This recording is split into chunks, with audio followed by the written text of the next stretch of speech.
All right, let's try this again. All right, want to call to order the Planning and Zoning Commission meeting of the City of Howe, Texas for November 19th. There is a quorum present at 6 p.m. So on the agenda tonight, going to discuss, consider, and act upon the approval of the minutes for the meeting from October 15th, 2024. Do I have a motion to approve? All right, got a second? Ed seconded. Ed second. All in favor? All right.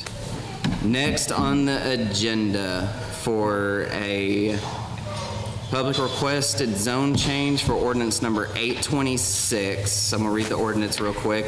An ordinance of the City of Howe amending Howe zoning ordinance as amended to rezone a tract of land consisting of 1.683 acres of land located in the William A. Park Survey, abstract number 925, Grayson County, Texas, in the City of Howe, Grayson County, Texas, heretofore zoned SF1, providing that the tract is hereby rezoned as SF2, describing the tract to be rezoned, providing penalty clause, savings and repealing clause, severability clause, and an effective date, and providing for the publication of the caption hereof. Right.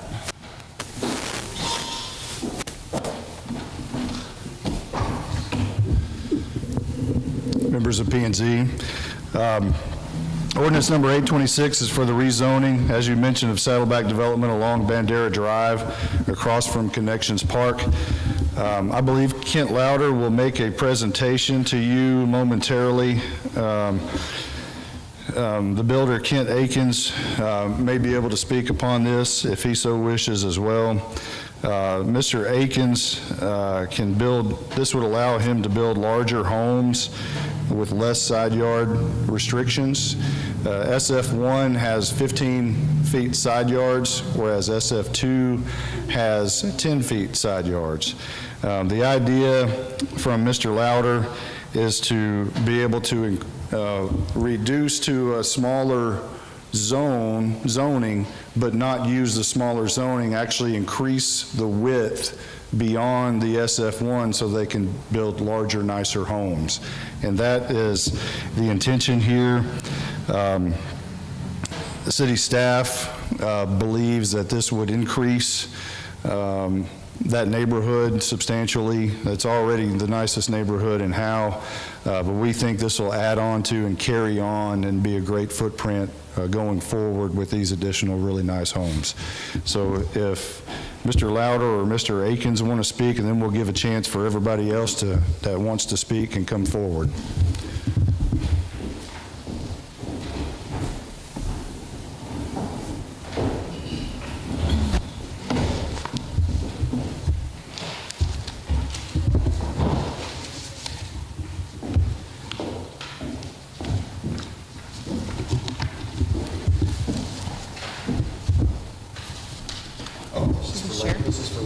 Okay.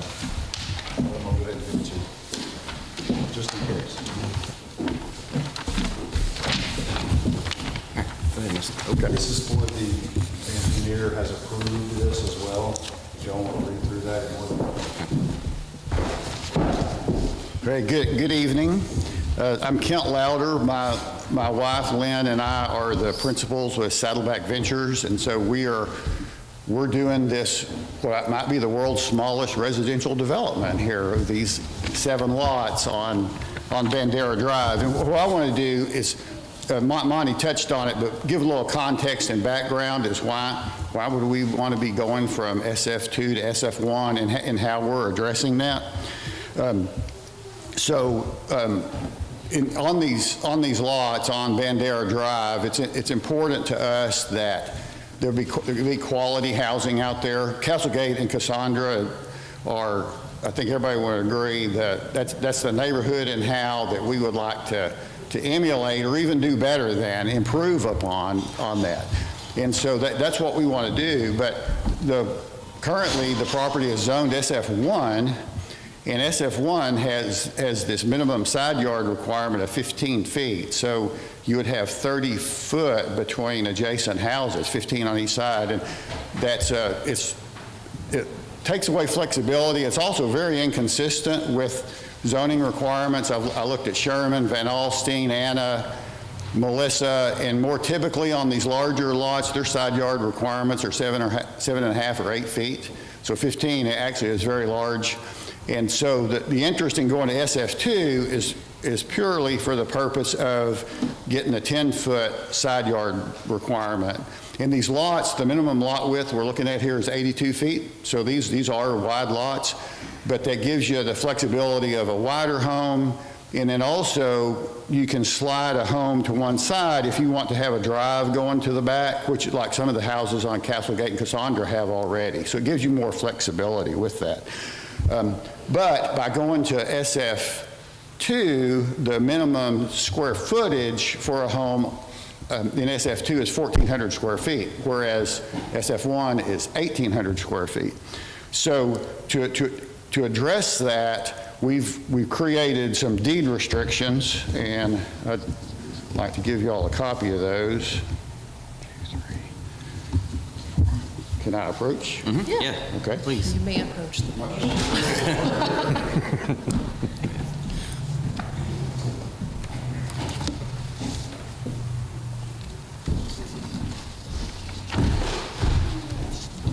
And these deed restrictions are filed at the courthouse, and they are in force now on there. So so these go above and beyond any zoning requirements that the city of Howe has. And so a key thing here, probably the most important thing on page 3, under 3A, it says dwelling size, no residence of less than 2,100 square feet of heated and cooled space. So that's a minimum square footage, 2,100 square foot, anything gets built there. And just as a reference, the homes that are on Castlegate and Cassandra now, the average home there is just a hair above 2,100 square feet. So this minimum would be consistent with what the average is there now.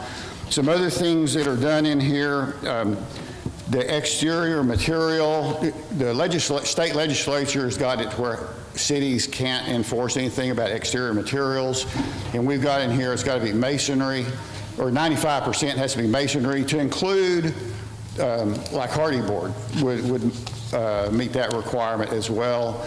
There's no short-term rentals. There's requirements for fencing the backyard, and several other things that you can look at. But the objective here was to make sure that it's a quality product is built, and it remains a quality product going forward with that. And these restrictions, as I said, are in force now. So we're not the builder, we're the developer. Kent Akins is the builder of the homes, and if y'all are familiar with Kent's work, he's done a lot of custom homes in the house schools, and it's outstanding work. And so we believe that this will be a great product. I know there's at least some people in the neighborhood that would prefer that to keep the wheat field out there, and we understand that. And in fact, where we live, the property next to us has been empty for 40 years, and it's recently sold, and probably something's going to get built there. So our hope is that it's something quality. Things are changing here. We've got development coming from the north, coming from the south, coming from the west, and we're going to be seeing things changing here. So if it's going to change, let's do it in a quality way, and that's what we're trying to achieve here with that. Any questions for me? Questions?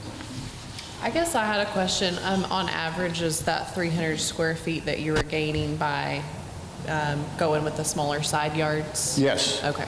Okay, so the lots are 82 foot wide, so with 10 foot side yards on each side, that allows 60. You could build a house 62 feet wide. Right. Or if you want, build a narrower one to have a driveway going back there, that kind of thing with that. So I think, perhaps Kent should address this, but I think that the way the home designs are and things now, typically you're going to be seeing two-story homes a lot in that, and so you're getting square feet that way too. Would you agree with that? I agree. I don't have any specific home plans at this moment. We've been looking. My desire is to hopefully some of them end up custom homes and they're not. So what size house do you get if you have to keep the side yards as is? Like what does square footage look like? Well, you could still build a 2,100 square foot home on it. Yeah, you still could. I gotcha, okay. Going up, not. Going up, more up. Instead of That's out, right. got it. Yeah. Okay. Any other questions? No, I'm good. Okay, Okay, all right, we're good. thank you. All right, the other Kent?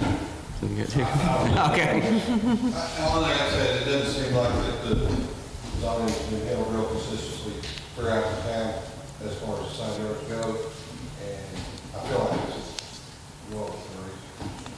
Okay. All right, we'll open it up now for public comment. Anybody wants to come up to the mic? Yeah. Anybody out in the crowd? Yes. I live on Cascade. I'm in 511. Okay, I talk loud. I'm Terry Cox. I live on Castlegate, and I built last year a 8-foot fence around my yard purposely because I knew the park was coming. But I didn't know homes were coming, Kent. And when I hear SF2 and you're going to stack homes, make 2-story, and Kent, you and I spoke on the phone as well, my concerns about staying consistent with our neighborhood. I've lived there, built that home 34 years ago, and if a 2-story home comes in behind me with windows, there goes my Shangri-La of my backyard. And that's a real concern for all of my neighbors that are facing that direction, many of which do not have fences now, but would want one, I'm sure, at some point. What are the plans proposed? I know you've just, for this to go forward and not have any kind of designs in mind of how to protect the privacy of homes that are pre-existing and stay in the same cohesive look of our neighborhood. What guarantees do we have moving forward that we're not, number one, going to lose our privacy in our backyards from a 2-story home with windows overlooking, or how is this going to, because the homes on my side of the street, there's not any of them 2-story. And so that, to me, I'm all for beautiful homes. I built one. But I want to know how, with the integrity of what's already there, how is that going to change in your mind with your homes that you're planning on building at this point?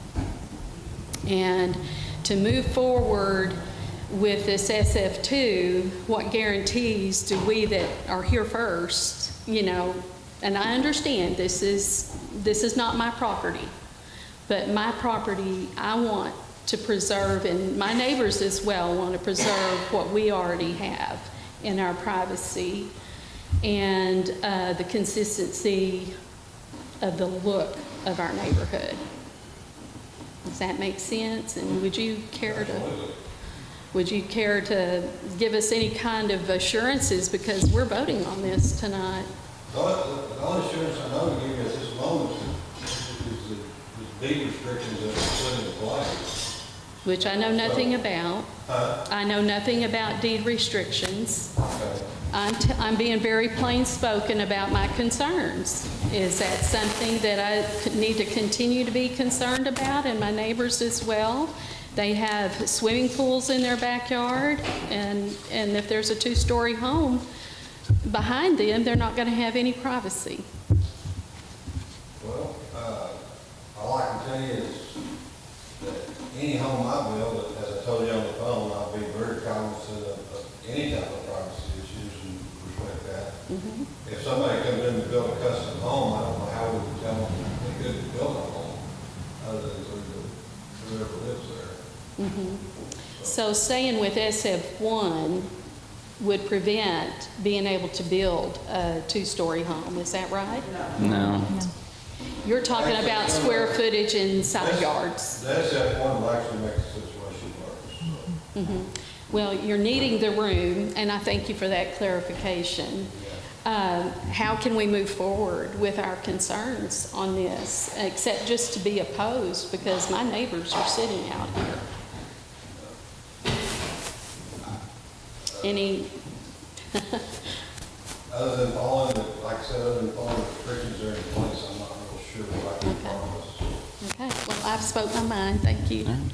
Thank you. Thank you.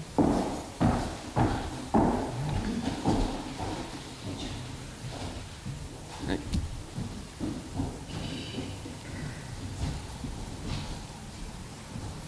Hi, I'm Carolyn McCauley. I live at 512 Castlegate. My backyard is not directly adjacent to this property. It actually is on the west side, but my front faces toward Connections Park. And my concern is I bought and moved over a year ago from Van Alstyne after I did a lot of research, because where I was located in Van Alstyne had construction trucks. It was traffic. It was just a lot of destruction, you know. So when I knew the buyers up here, we worked out a deal. And so my concern is, again, more of structure, more of logistics, more of the trucks up and down this road that was just repaved, going across the railroad tracks, delay of time on that, in and out. And I just feel like it imposes on the whole point of what Connections Park was meant to be last year when we had the groundbreaking, and everybody was out there thinking, we have Connections Park. There was never any mentions of homes being built. I mean, we were right on that ground talking. I mean, that's where the groundbreaking was. There was no discussion of homes being built. I sit out front with coffee. I see the sunrise. I look out on the wheat field from my window in the morning. I mean, it just seems like it's taking away. He's worried about the side yards, but we're worried about the backyards because there's the easement. And I've stood back there. I've sent pictures, and I've sent of people that have no fences. Deanie and Bill here, they don't have a fence that backs up. Is someone going to provide that for their privacy? They have pools. They have, you know, everybody seems to be going to have an impact because of this. And then I'm worried about the homes and Connections Park and traffic in and out, people working, the time. I mean, isn't there noise ordinances that differ between homes and the park and the tennis courts and that traffic on 902? And I mean, we come out of Castlegate and we look, and cars are coming around from Enloe, and so now you're going to get a whole new logistics and dynamics. So, you know, my concern is I just felt like there was some kind of, I don't want, short of saying deception of the homes being built, until we received this letter that said we want to change this zoning. We didn't even know that it was zoned for homes when we were told it was an anonymous donor for this Connections Park and THF, and, you know, that's how I feel. All right. Anyone else? No? Okay. We will close the public comment section on that. So any other additional conversation, questions? No? Okay. All right, let's put it to a vote. So all in favor of the zoning change? Make a motion. Oh, sorry, motion, good call. Thank you. That's twice today. All right, is there a motion to approve? I'll move that we rezone it to SF2. Okay. A second. A second. All right, all in favor? All right, no opposed. All right, now we're moving on to ordinance number 827, an ordinance of the City Council of the City of Howe, Texas, amending Howe zoning ordinance as amended to rezone attractive land consisting of .09 acres of land located in the WD, I'm gonna get that one wrong, addition block 7, lot part 1, abstract number 5913, Grayson County, Texas, in the City of Howe, Grayson County, Texas, heretofore zoned SF2, providing that the tract is hereby rezoned as C2, describing the tract to be rezoned, providing a penalty clause, saving or repealing clause, severability clause, and an effective date, and providing for the publication of the caption hereof.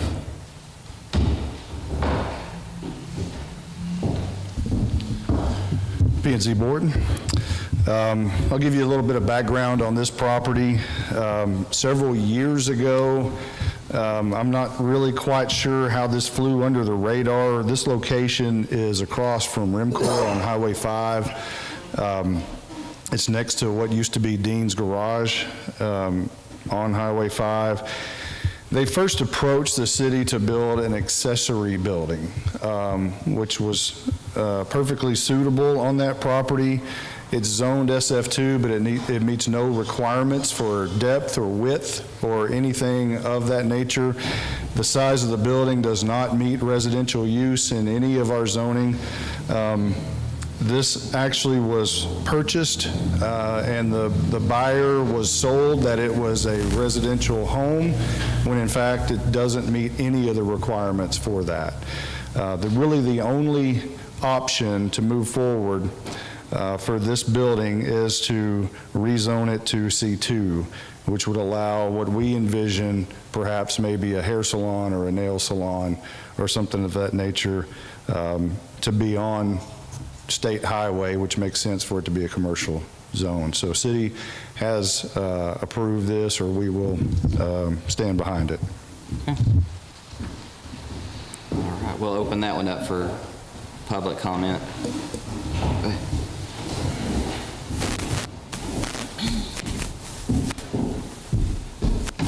Good evening, P&Z. My name is Blake Beeson. I live at 708 South Denny Street, just a catty corner to the subject property. I agree with Monty. I mean, it's a property right on Highway 5, and talking to Alec, who's the property owner, it sounds like he's kind of in a pickle. I agree that it makes sense to zone commercial. I disagree that it makes sense to zone at C2. It sounds like the uses that Monty described are available in C1, hair salon, any sort of those sort of facilities that are kind of restricted to the building. My main concern is open storage, any sort of front yard uses, anything like that that would be open. When you open it to a C2, I mean, you could put anything out there. So that's really my main concern. I just ask that you'd consider that.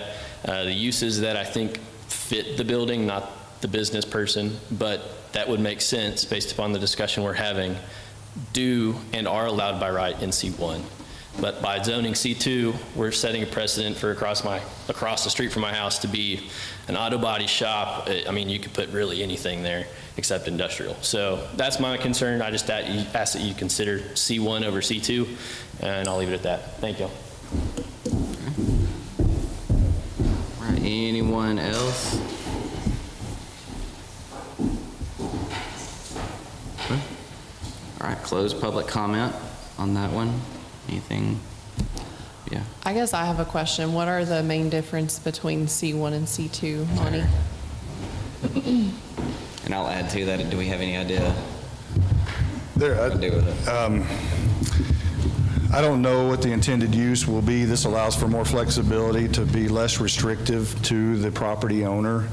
And, it does open up more options instead of just kind of putting them in a box as far as just office space, things like that. So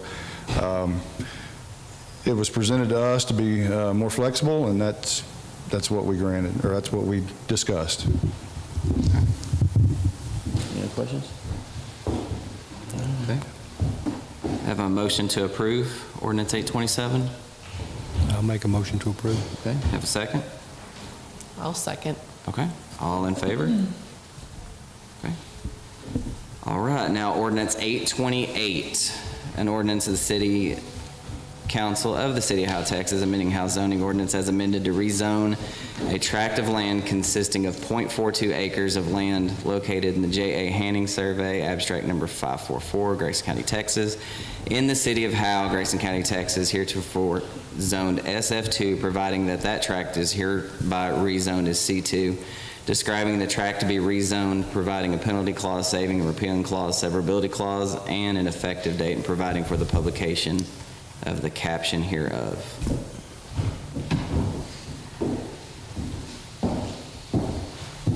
I just got these off press. This is kind of the intention for the back property. And those y'all can share those.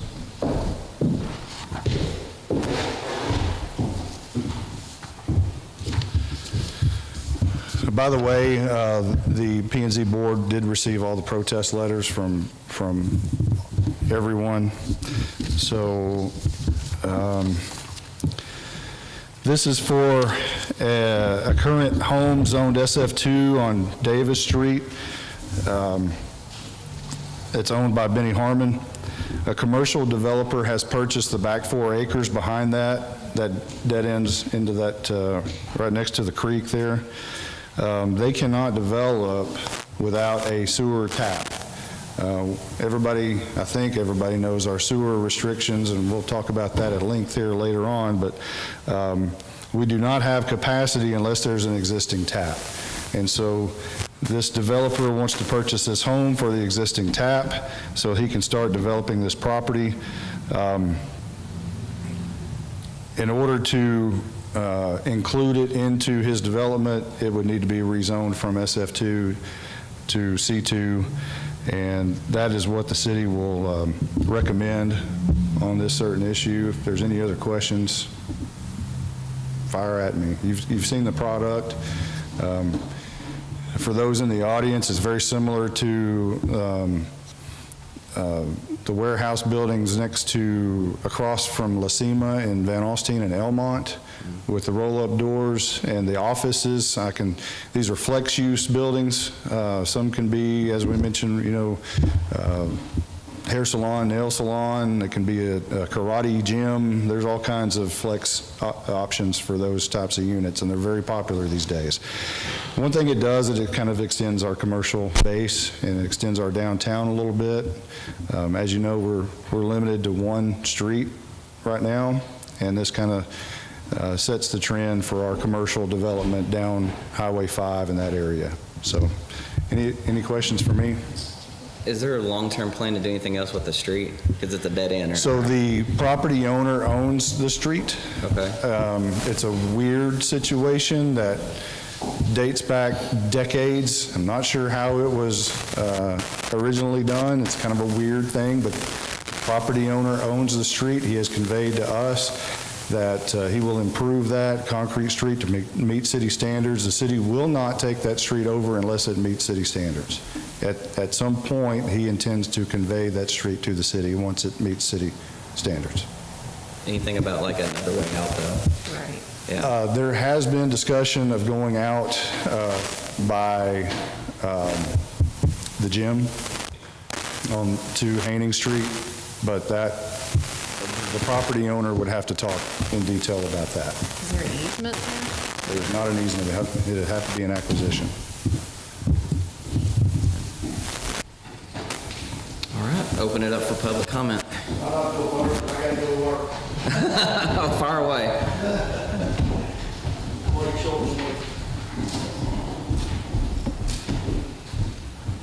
My name's Benny Harmon. I own the property at 110 West Davis that you're concerned with.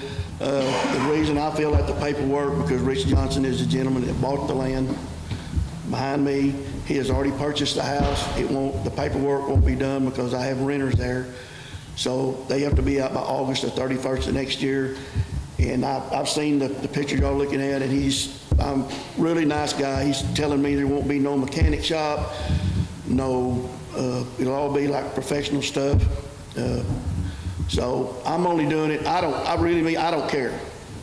I would like to see it. I've been here fixing to be 69 years. I live out in the country, but I feel like he hasn't told me what he's gonna do. I feel like he's gonna bulldoze the house down. I don't think he has any intentions to rent the property to anybody. And he wants that property too. Whatever he's built, he wants that too for extra land to build something else. But other than that, like I say, I don't care if he's owned it. I want to do it for him. That's the only reason I fill out the paperwork, because he purchased the property. Okay. So, okay? All right, appreciate it. Thanks. Yep.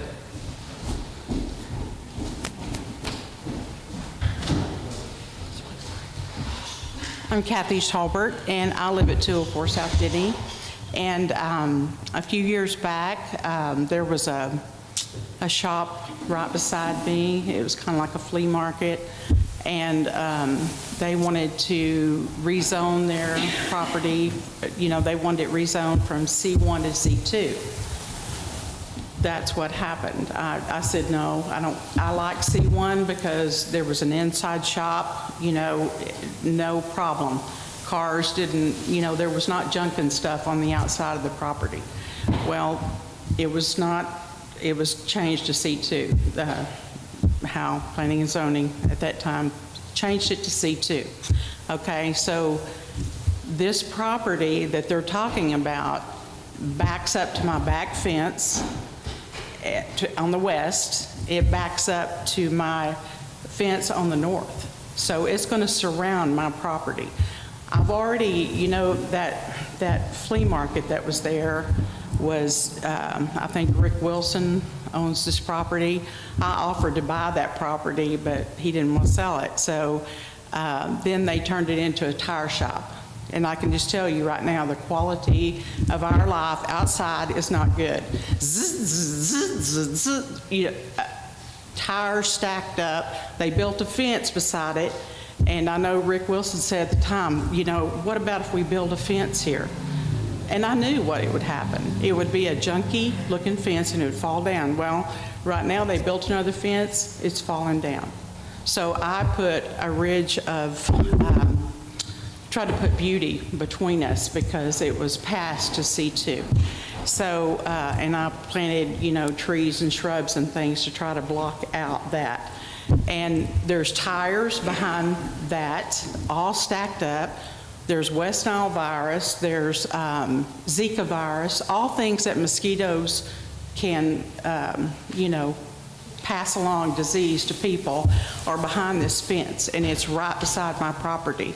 And they did put a fence up, but it's stacked full of tires. So, you know, I've called the city several times because before they even put the fence up, I would see it. It would be stacked as tall as the building.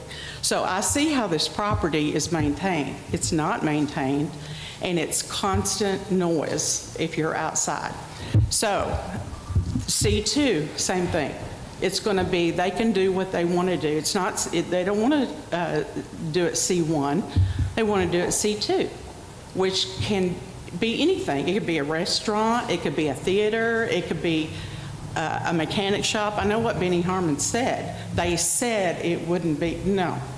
We know they can do what they want to legally as far as the C2 regulations go.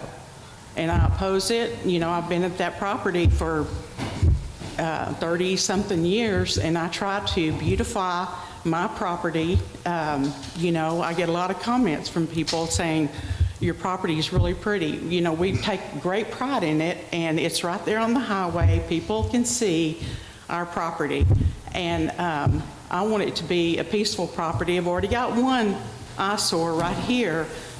It's going to be a nightmare if I get it, if he buys Benny's, you know, he gets Benny's property and it's turned into a C2, you know, and he's apparently planning on having C2 behind us too. So it's going to be a complete commercial business to do what you want to.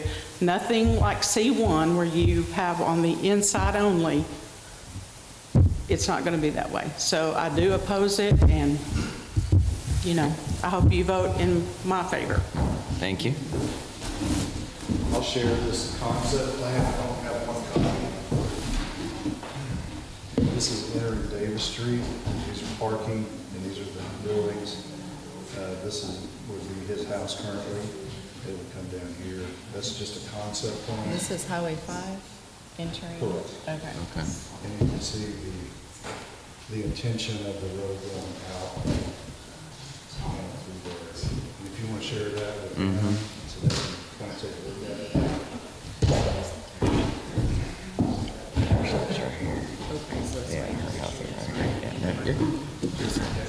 Go ahead.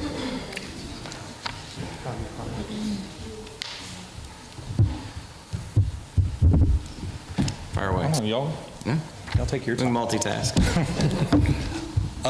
My name's Casey Davis. My wife Jordan Davis is here. We live at 111 West Davis, which is right across the street from the house that's looking to be rezoned, and we're the dead-end house neighboring the land. We're opposing it as of right now because we don't know what's going to end up. This is the second person who's come in with high hopes for this area, and the first family that went to build there ran into all kinds of constraints. I mean, it's on a dead end. They own that road and have to fix it, which I'll get to, but which is a huge cost to be able to go up to the standards to go back to the city. And then besides the multiple utility easements, the waterway and everything like that, and then also there's no fire hydrants. There has been a lot of issues that's come up for this land for people to be able to build down there. And like Ms. Tolbert was saying, if we're going to rezone that commercial right now, what's to say he doesn't buy that, yes, and zones it over and he gets it with the high hopes to go down there, but then continues to run into constraints and he's not able to build. So also like Benny said, he sounds very nice. I've spoken with him a couple times. He does sound like he has good intentions. He sounds very honest, but what happens whenever he runs into the same constraints and eventually sells? Now everything over there is zone C2, and now the next person can really not care. This guy came in and listens, and he wants to hear us out, and he wants to do this and that. But what happens whenever it moves on? And it was already a problem where we were trying to purchase, but then it just didn't work out because they didn't want to split. It's two separate lots down there at the back end. One lot owns right next to us and the road, and the other one is this, that's like a weird puzzle piece that does butt up to the Tolberts and then onto another side. So that's one of the big ones that I'm worried about is if we go ahead and do it, it's just making the lot a bigger, stranger surface area, while also there's still going to be other issues. So like Benny said, the tenants aren't going to leave until August of next year. If we go ahead, which I don't know, I've of course just talked to people, if we go ahead and zone it commercial, can the renters, is it an okay thing for renters to be living in a business? Because at that point, if he's going to be tied on to the city, he's going to try to tap onto there, then those tenants are living in a business if it's zoned commercial now. Or is that going to take away their contract and now they have to find somewhere else to go? I don't know that. It's just a concern that is brought up. Can they live there right now? And if not, or if it is not a problem, well, if he has to wait until next year to start doing anything and bulldoze a house to use the sewer tap, he's still a year out. And then, so there's still nothing being done, which goes to the road now. So a lot of the information that I have found was because I had to go and find it myself because I kept getting the runaround from everyone whenever I was trying to figure these things out. No matter if I'm talking to the people after I looked at my survey, because it says City of Howe. Like whenever I look at my survey, I would have never guessed, if you look at my survey, you would not think that I did not buy a house on a city road. No one would have thought that. Well, the county does not say that that should be allowed. He should not be able to own it unless he owns stake in our homes. Because at that point, he could put a gate up and we have no easement to our house. If you look at the CAD, he does own in front of our house, and then if you look at my survey, he owns an easement behind my house, and then the Elliots live next to me. So we are a square on an island. So as of right now, we have no easement. The city, like they said, will not take the road back, but we technically are not county, but we're not city. We pay city stuff, not county stuff, but technically my road isn't in the city. I don't know. It's been a nightmare trying to figure it out. On top of that, anybody who has gone down my road sees that every time you go down it, it's gonna keep getting smaller. It's just deteriorating because the city has told me a number of times they can't allocate funds because it's not theirs. Well, the people that are trying to develop won't do anything because they can't develop. So it's a catch-22. We just can't, but we're on that dead end, and we're just the ones that's getting whittled down, and I don't see how turning something commercial as of right now is going to end up making that any better if the tenants can't get out until next year, or unless they have to get out sooner if this goes through, or if the waste management comes in, or this or that. I mean, there's a lot of questions that have come up, and I don't think that zoning it, well, and also now the C2 thing, that seems pretty, like, yeah, he told us that he doesn't want to build a tire shop, but if he sells land, it's all a tire shop, or all a mechanic shop. And I mean, not saying he would do that, but who knows? You never know. It's an option.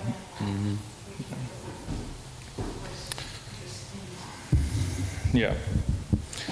But we're not naive to the fact that there's going to be a business down there eventually. I mean, we bought the land knowing it was zoned commercial. So it's not like we're going out of our way saying that this is all ridiculous. It's just we're in such a weird spot between the road and the potential how people would get out. Or is there going to be more fire hydrants down there? I don't see why this being zoned commercial right now is going to proactively make any of that better. Did I hit everything, Jordan? She wrote a nice letter. A seal of approval. Just to clarify some of the things Mr. Davis brought up, we did speak to the attorney about if it is zoned commercial, can the tenant still live there? There is a remedy for that. They will not have to move out. The back property is already zoned commercial, so if this is able to be rezoned, I would imagine this is going to be moving pretty quickly. My meetings with Mr. Johnson have been positive, and from what he has indicated to us, if that's going to be the intended use and the drawings that I showed you, I think that's favorable for the city of Howe. Can I ask a question about this? Yes. That is a concept plan. Right, yeah, Those but- can change 1,000 times. I got that, but does that go all the way to Hanning? That's It right does. there. That's what it's showing. It's going all the way to Hanning? Yes. Okay. Hey, Monty? Yes, sir. The back land is already C2? It is already zoned, yes. Yeah, that's the land that butts up behind King Street, those homes on King. Yeah, okay. All right, any other public comment? Okay, close the public comment on that. Any other questions from y'all? No? Okay. I guess I'm concerned about the lack of Oh, yeah, me too. knowing what we're doing. Exactly. Not Exit. Yeah, are we gonna have a way out? Right. With all the traffic in, yeah, I'm with you. Okay. All right, let's put it to a vote. So is there a motion to approve? No motion to approve? I'll make a motion to approve. Okay, is there a second? All right, no second, so the motion dies. Yep. All right, that is the last thing on the agenda, so we'll call to order, or we will adjourn the meeting at 6:44. What? You can call for another motion. Oh, okay. You're right, I can. All right. Is there a motion to not approve? I'll motion that we not approve it at this time. Okay. Yep, is there a second? To not approve? A second, okay. All in favor of not approving? Okay, it is not approved. Now, we'll call the meeting adjourned at 6:40, give it 2 seconds, 5.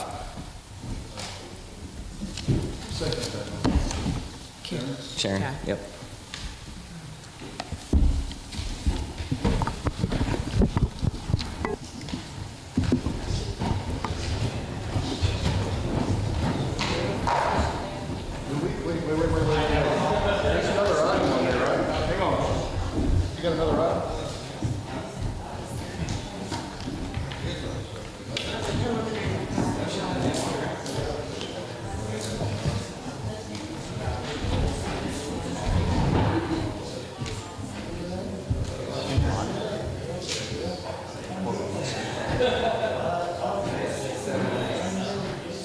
5. There you go. Yeah.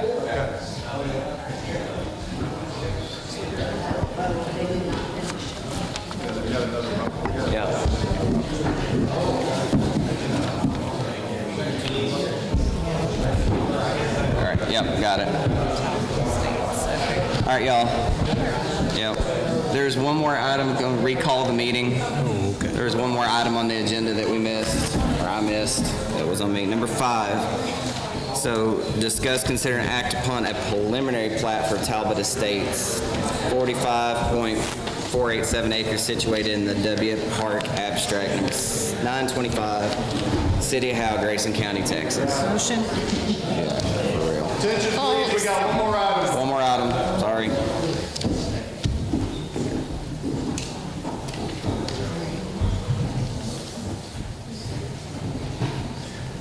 You want me to read it? I read it. You want me to read it again? No, that's okay. Okay.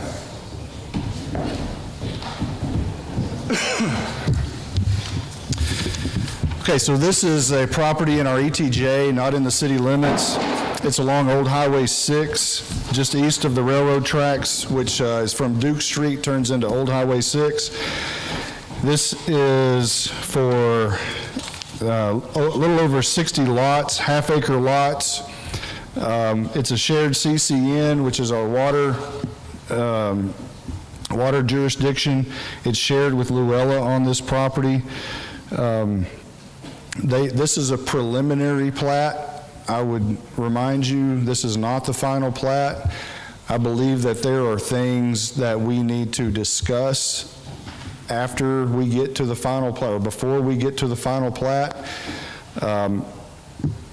Tim Porter, our engineer, may want to speak to some of this. I gave you the engineer's report. There are some items on there that we'd like to see addressed prior to a final plat, but we feel comfortable moving forward with the preliminary plat, but those items would need to be addressed before we would recommend a final plat, if that makes sense. It does.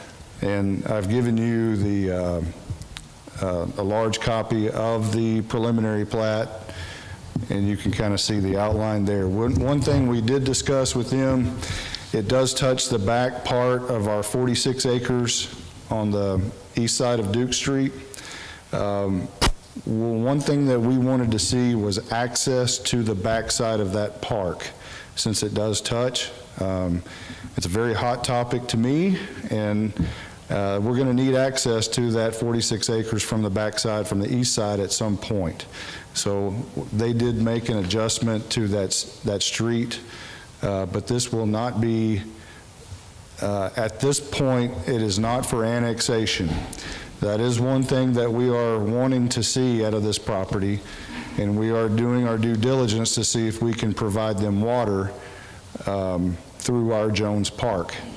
That's going to be the key into getting them to annex into the city of Howe. So there's a lot of discussions going forward. Before we get to the final plat stage, they want to close on this property December the 6th, I believe. So we feel comfortable with those items listed by our engineer to support the preliminary plat.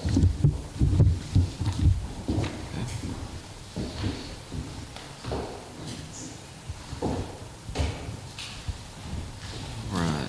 Do you have any questions on that? Tim, you want to add anything to it, feel free. I guess, where is this exactly? Is it after you cross the railroad tracks on Old Highway 6? Backing up to that? After the railroad tracks, there's a few homes on the left. Yes. If you know where our superintendent lives, it's right across the street. Okay. And if you have any questions, direct, detailed, engineering-wise, Tim's here to answer any of that. And I'll answer the best I can to anything else. Questions? Yeah. Yeah. That is one thing with half-acre lots. It is designated by the county that they have to be concrete streets and a special drip system on their septic. So I just wanted to touch on that. If you give them water, are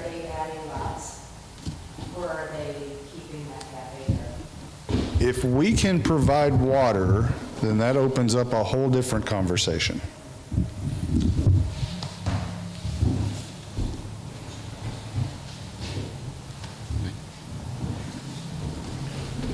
Currently, it's half-acre lots because of a need for septic, correct?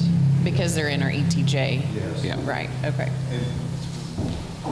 Generally, the county dictates, that's why the special drip system, now that they've instituted the half-acre subdivisions, you can do that, but their requirements are concrete streets and a special drip system on the septic.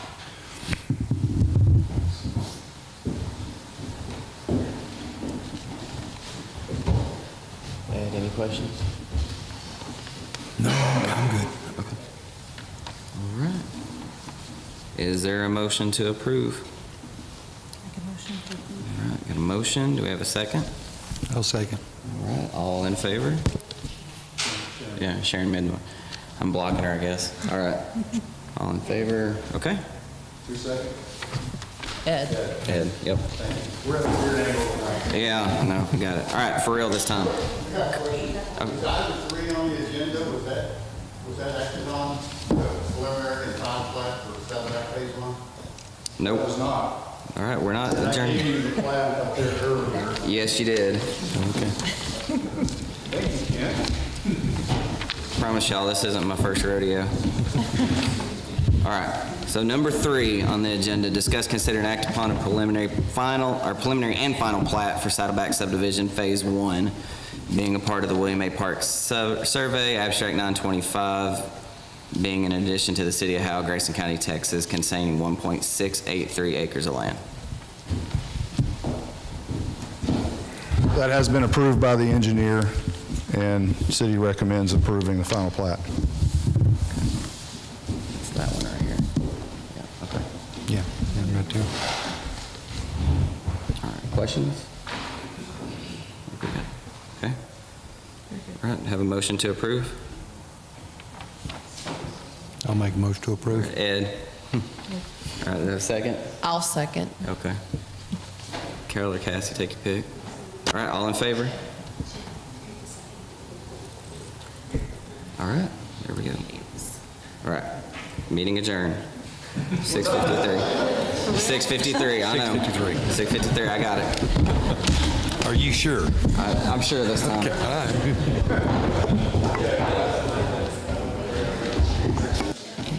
Let's go with this, let's go back. I don't think he wants back, but these are the only copies of this one, so I think he's having them back. I don't know if Kent wants this one.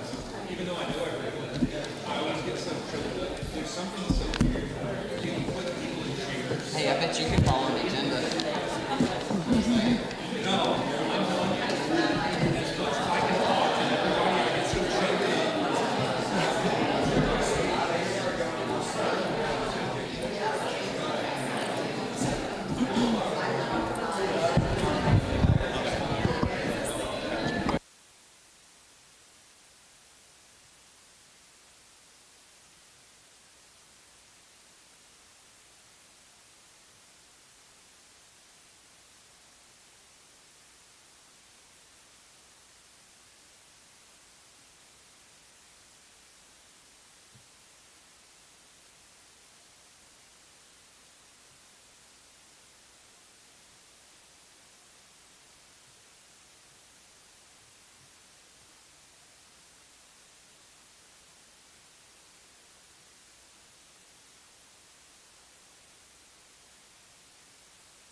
mics on?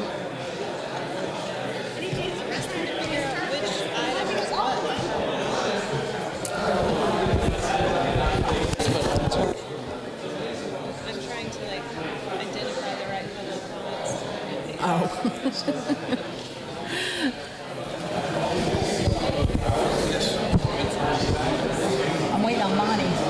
I'm moving. You need to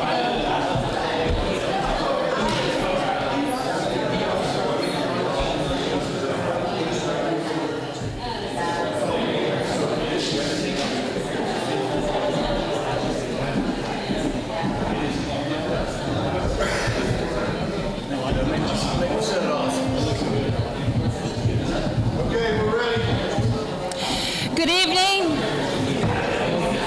Yep. Good evening. There being a quorum present, this regular session of the Howe City Council is hereby called to order on Tuesday, November 19, 2024 at 7 p.m.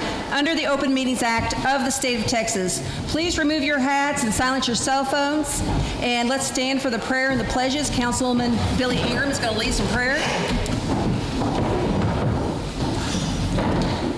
Heavenly Father, thank you for the day and the ability to serve our citizens. Will you please instill in us a spirit of servanthood and egoless servanthood. Have us check our personal agendas at the door and work together as a team to make the best decisions possible for those that have the faith in us. We do everything in your Son's name. Jesus, thank you for sending him to die for our sins on the cross. In his name, amen. Amen. And now for our pledges. American flag. I pledge allegiance to the flag of the United States of America and to the republic for which it stands, one nation, under God, indivisible, with liberty and justice for all. Now for the Texas flag. Honor the Texas flag. I pledge allegiance to the Texas, one state, under God, one and indivisible. Thank you. Please be seated.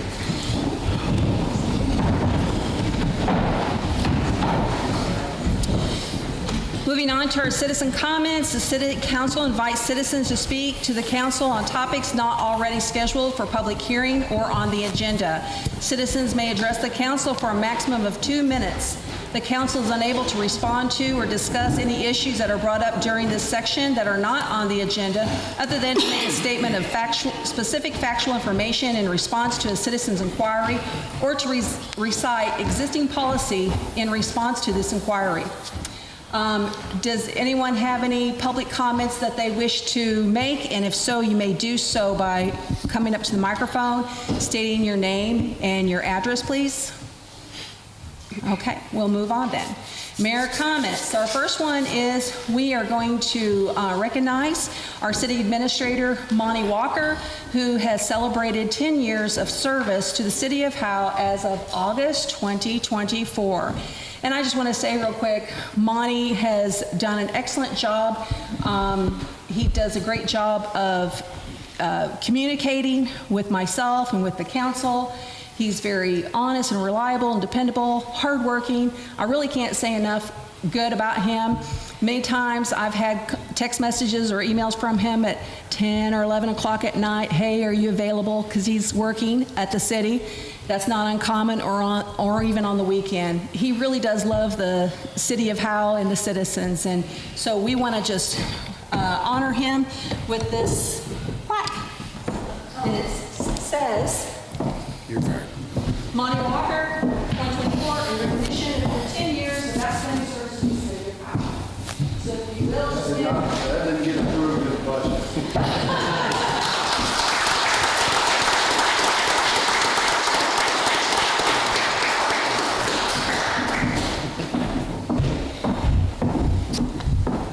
He did not want to be recognized, but I told him it was in order.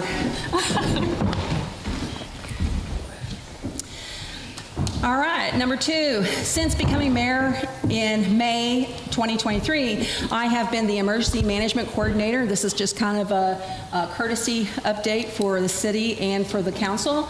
I have been the Emergency Management Coordinator for the City of Howe, and I have appointed our Howe Police Chief, Jake Sullivan. He is now going to be our City of Howe Emergency Management Coordinator, and he is our main point of contact. I appointed City Administrator Monty Walker as the city's second point of contact. The chief will collaborate with the city administrator, Chief Monet, and others to create an emergency plan for the City of Howe, and Chief Sullivan will be keeping me updated and informed, just so you all are aware. Third item is the sewer line extension continues in front of the Howe High School. That's the big dirt pile that you all are seeing, which will feed the Ponderosa Point development by Cope Equities. That is just north of the high school. Cope Equities is also in the process of water extension under Highway 75 to our Well 3 site so that we can take our surface water from the east side of 75 to the west 75. And my fourth comment would be Saturday, December 14 at 4:30 p.m. is our annual Christmas parade. Now is the time to start planning your Christmas floats if you haven't already. We really do encourage schools, churches, organizations, businesses to participate. Please reach out to the Howe Chamber of Commerce for more information. Moving on to consent items. These items consist of non-controversial or housekeeping items required by law. Items may be considered individual by any council member making such request prior to a motion and vote on the consent items. 1, discuss, consider, and act upon consent items which are marked by an asterisk. They are minutes of the regular council meeting, October 15, 2024, bills being paid for the month, detailed check register report, statement of revenue and expenditures, independent financial, secure deposits, October 31, 2024, recap and standings, October 2024. Does the council wish to discuss any of these items? And if not, do I have a motion to approve? Mayor, I'd like to ask Mr. Walker a question about Absolutely. these accounts payable for the month of October. I know we need to move this along, and I know I'm beating a dead horse when I ask this question, but this All-American Dogs, is this, I know we're in a contract or, there's really not any other options for us to go with for animal control, but are we now on a just pay-by-use? Or are we still? There's no option for pay-by-use. I have reached out to them to try to renegotiate that contract. And I've talked to Bob, and we're going to revisit on it. And we had some communication just recently on that. But there is no other option. If somebody wants to start a dog business of catching dogs and animal control, you could make a lot of money around here because there's no other option. And I'd love to see somebody come up with an option. What's holding us back is a location to take the animals to. Is that what's holding us back? Because we used to have Sherman a service, and now for what we're paying here, I can only assume that we can probably hire an individual to do this, because according to their report that they sent us this month, they were here 7 times. Take that back, 6 times. And the 7th one, somebody called in, they headed this way, the owner called and said, hey, I found out who this dog belongs to, don't worry about it. So they turned around and went home. And so they were here 6 times in our city, and for the amount of money that we're paying, it's absurd. So if you'll remember, I reached out to the city of Gunner and the city of Collinsville, and we met to try to come up with an idea to share. And we met with a company that was out of Sunnyvale, which is almost just as far or further. The cost comparison didn't make sense. Collinsville was heavily against it. I was heavily against it, and then I believe Gunner finally decided not to go with them as well.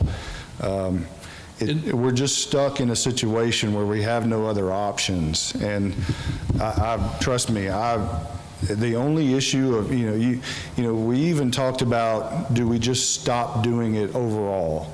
Well, that makes you subject to liability if somebody does get bit, and then we have big problems. Yeah, we got to do something. I mean, but because 4 of those 6 that they showed up here basically was patrolled the city. Now, my concern is, when I talk to Bob, is that, when a dog's running around Haining Street and we get a call on it, You're in Pilot Point. By the time you get here, that dog's going to be long gone. And his answer to that was he has units out everywhere in this area, that there's very good likelihood that they may be in Van Alstyne or they may be in Gunner at that time. Do we know that? No. This is just a precarious situation that I wish we could get resolved in a different fashion. So I'm really hoping someone will come up with another option here. Because I went back and checked, and I think probably 10 months with their reports that they give us, there hadn't been, I don't think, a single animal that has actually been located and retrieved. And that's... And again, the option is to just stop. Yeah, but I mean, we can't do that. And then you open yourself up. Yeah, because we got to have somebody to take them for dog bites, and they must be quarantined for so many days. So we're not allowed to take public comments right now during this time. But if somebody has a solution, they are welcome to contact our city administrator and give him your idea. That'd be great. I won't beat it anymore, man. I'm sorry. You know, the chief's sitting over there. The chief's probably got some ideas, but I'll... Some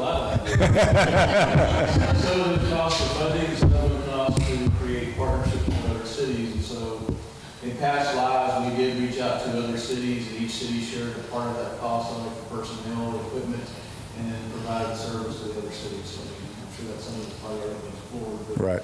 So and when you're located in Pilot Point, some cities that are near Pilot Point pay a certain amount, and then some cities like us pay a lot larger amount, and some cities like Pottsboro, you don't even want to know.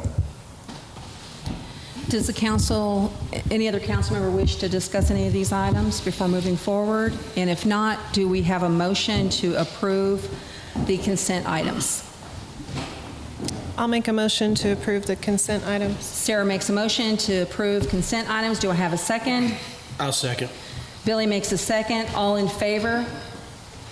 Everyone is in favor. Are there any opposed or abstaining? None are opposed or abstaining. Moving on to actually to item number 2, we are going to have a presentation from our Howe Chief of Police, Jake Sullivan. it's going to be a little tricky because I got something over here and I have to go over there and run past it. Well, you've got a mic over there. You can stand and do that over there. I need my notes so I can see, make sure I cover everything. It's kind of hard to hold it in one hand there.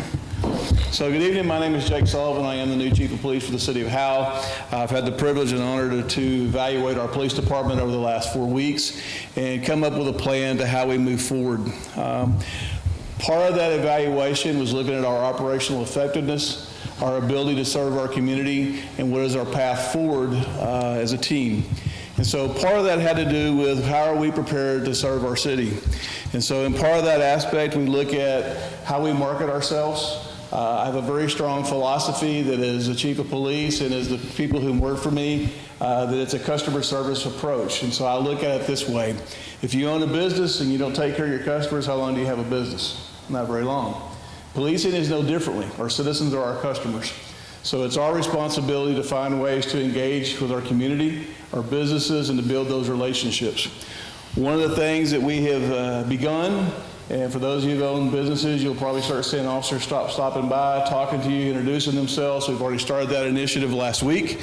So far, the feedback has been extremely positive. It's also a way for us to gather information. That information is in different ways. Sometimes people share with us things that they see that we don't always see because we obviously can't be everywhere, every place.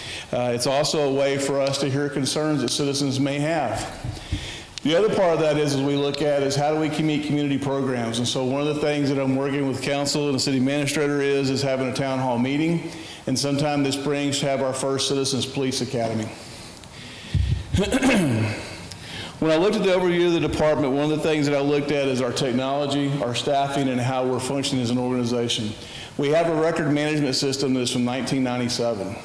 It does not even generate case numbers. We have to use an Excel spreadsheet to do that, which means we have an issue for error. It also limits my ability to have data tracking. So when I look at data, I look at areas in our city that we have crime trend issues. I look at how we could respond to some of those issues.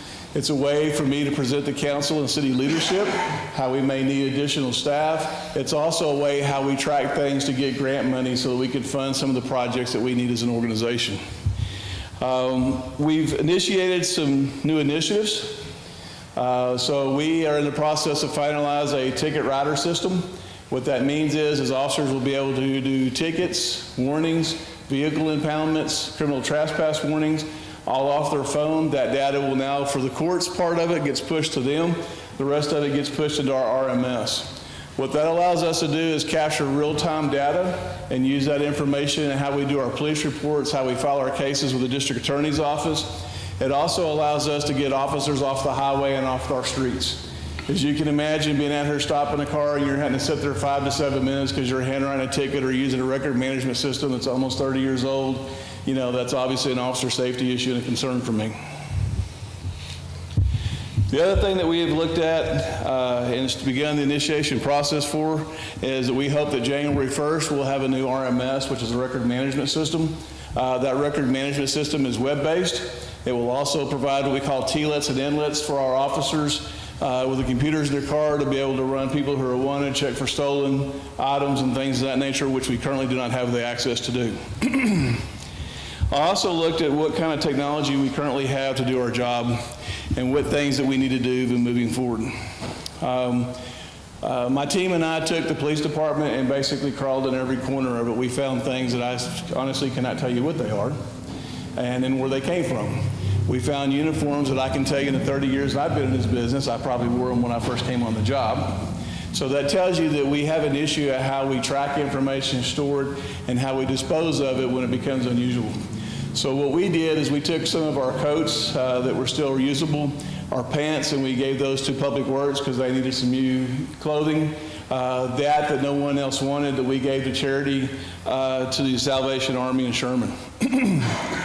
The other thing that we also looked at is how do we market and change who we are to show that we're better, we're more efficient, and we're a new organization.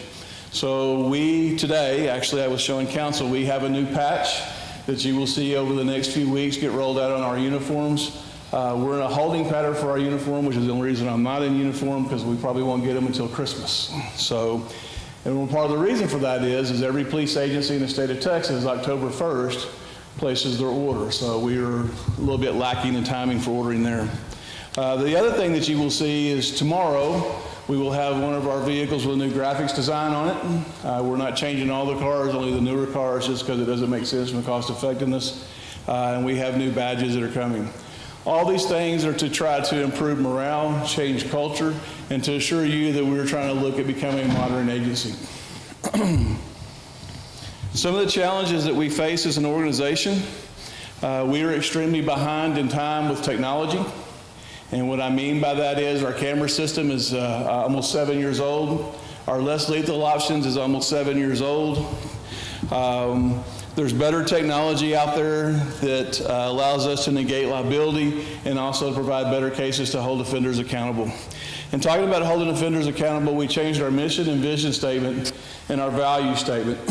And you will see that on our new website. I think Monty put that out yesterday for me. We'd have our town hall meeting. I'll have a little presentation. And when you come to our Citizens Police Academy, you'll learn about what we do, how we do it, why we do it. So I would encourage you to take the time and maybe come and join.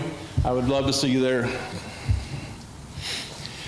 Staffing is a challenge for every law enforcement agency in the United States. Nobody wants to be a police officer anymore. And as we grow, that is a way of concern for me. As I shared with council and city leadership, in my opinion, we're 5 officers short. The days of having a single officer on duty in today's times and culture is an officer safety issue.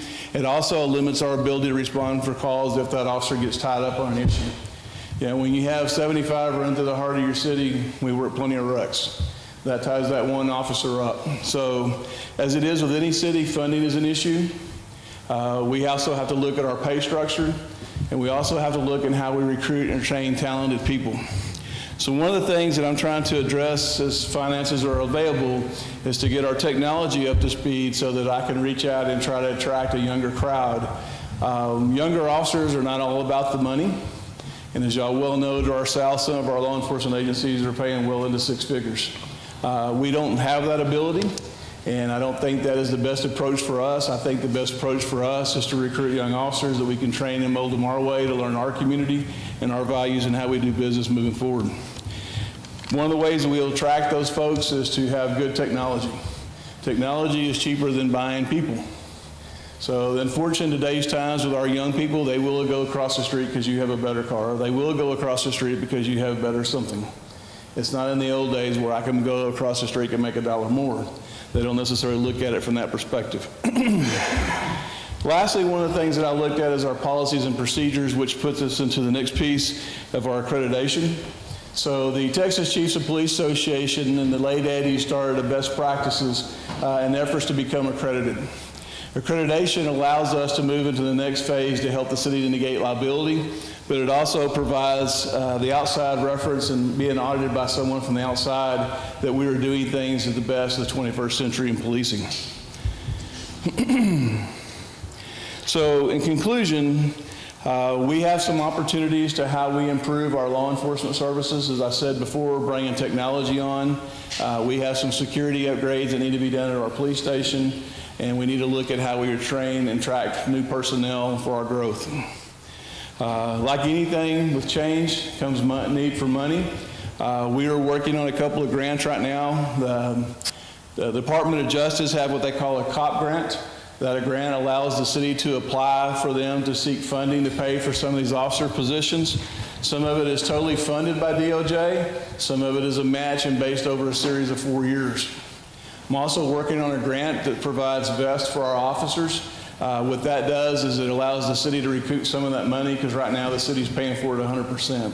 With a vest opportunity, we pay for it initially up front 100%, and the Department of Justice refunds us 50% of that. So let me put this in perspective. With carriers and vests that officers wear today, you're looking at about $2,000 a pop. So if we can limit some of that financial impact and use those monies other ways, that's how we're trying to maximize our budget abilities. Lastly, we have a canine officer and a canine. We have a German Shepherd that is from Poland. It was based for narcotics and tracking, and I'll explain a little bit about tracking, is that it can track offenders who choose to run from us, which we were dealing with that this morning. It also has the ability of tracking and dealing with narcotics. If you were to run from us, throw your gun, the dog has the ability to go track and find that article so that, again, we can hold offenders accountable. The dog also is obviously a narcotics dog. We are in the process of working with our federal partners, and here over the next couple of weeks, we will have some additional law enforcement here in Howe to work on some narcotic activity that we have identified.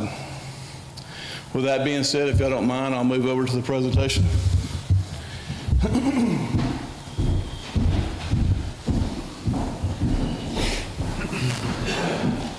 So I mentioned a while ago talking a little bit about the best practices, and I'm sorry for those that don't move up front so you can see. I'll try to keep my big head out of your way. So the best practices program is based on how law enforcement today meet the 21st century policing. So the program is the compliance of 173 best practices. I will tell you that 4 weeks in, we have rolled out 23 of those best practices. It has to do with our rules of conduct. It has to do with our off-duty employment, our use of force, things that create liability for the organization. When it talks about independent assessors, I think I shared with the council during my hiring process, I'm also an assessor for the state.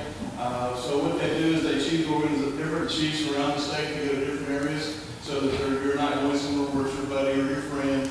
You're coming in with true objective, unbiased opinion whether they need to meet the standard or not. So an example, before I came here, as y'all may know, as the chief of police of Somerville, I came up and did a reaccreditation assessment for grand jury in August. So what are best practices? Simple terms, they're policies and procedures. They articulate how we as an organization do business. They articulate how we do things as a law enforcement organization, and ensures that we are doing things in modern times and gives us a way to hold ourselves to standard. The practices which to be addressed are talking about 12 critical areas. They're tested from a legal process, meaning that over the development of these processes, we've worked with other cities, other legalities, Attorney General's office,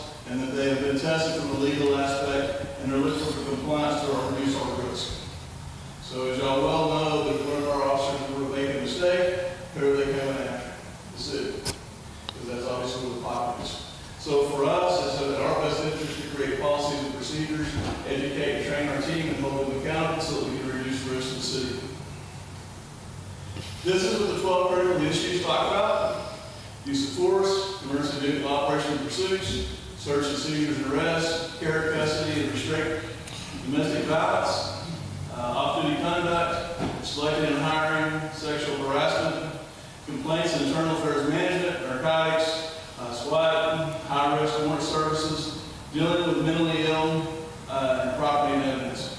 So one of the things that I didn't mention when I was talking there, we hired an outside consultant to come in and do 100% audit of our evidence room. I'm waiting on that final report as we move forward, because that's one of the areas that will be heavily audited as we move forward with the accreditation process. So this kind of gives you an idea of what that looks like. So if you look down, and this is talks about sexual or unwanted harassment. So it's not something as simple as I roll out a policy. You sign off on it, and it is there. A lot of these require specific training for each officer to go to. We're required to do this training depending on what the scenario is, either angling or back angling. And then what also happens is, when we go through the accreditation process, we have to submit proofs that we've done these things. So that can be in the form of a sign-on sheet that we've trained them on a policy, or they've actually taken a course with a certificate to validate that. So it's not as simple as I can say we did it because that don't work. There again, talking about use of force documentation, kind of put it in a view for you. So we have a written directive, then we have to show use of training of the officers in that policy. We have to show that they've read and acknowledged that policy, and then we have to show that they've done some kind of training and physically been trained on that topic. So as I said earlier, there's 173 of these best practices, so it's very tedious, very time-consuming, and extremely in-depth. So it talks about program philosophy, make requirements achievable, assist agencies in compliance, provide resources such as sample policy manuals. Talks about program goals to reduce risk associated with cost, improve the management of the operation, protects law enforcement, improve protection of citizens and officer safety. The accreditation process, before I get into that, let me kind of put this in perspective for you. There's over 2,700 law enforcement agencies in the state of Texas. There are less than 230 of them that are accredited. So y'all do the math, that's about 0.4%. So it's very strict, it's very tedious, and it's not something that's handed out. Sherman and Denison are the only two agencies close to us that are accredited until you get down to Melissa, Plano, and things of that nature. Talks about the final review of assessment. So what happens here, once we've gone through the proof process and we've submitted everything that's in compliance and they believe that we're ready, then they will select some chiefs from somewhere around the state that will come here and spend 2 days here. In that 2-day process, they will spend time writing with our officers, evaluating our policies and procedures, and validate that we do business as we say that we do. The accreditation status, and so every year the Texas Police Chiefs have a conference. The agencies are given a presentation and an award at the conference, along with other agencies. So last year we had 23 agencies across the state that achieved accreditation. So we'll talk about pay. So Texas Municipal League, Texas Municipal League Risk Pool, which is the insurance provider, will pay for the initial cost of our application to join the program. So for right now, that's $420 annually. But as you can see, as we grow, the cost goes up a little bit based on the size of the organization. So the program benefits: it ensures council, mayor, and manager, citizens that the police department is complying with best practices in current law enforcement. It means that we're functioning and doing business in the 21st century. And someone from the outside comes and audits us every 4 years to make sure that we're all in that standard. And so a little bit to kind of talk about what that looks like from cost. Last year, we as the Texas Police Chiefs Association issued a $500 administrative fee. What we started happening is we have agencies get in the program, realize how comprehensive and time-consuming it is, and then back out. And so from an admin perspective, TPCA was spending a lot of time on this project and knowing what was going forward.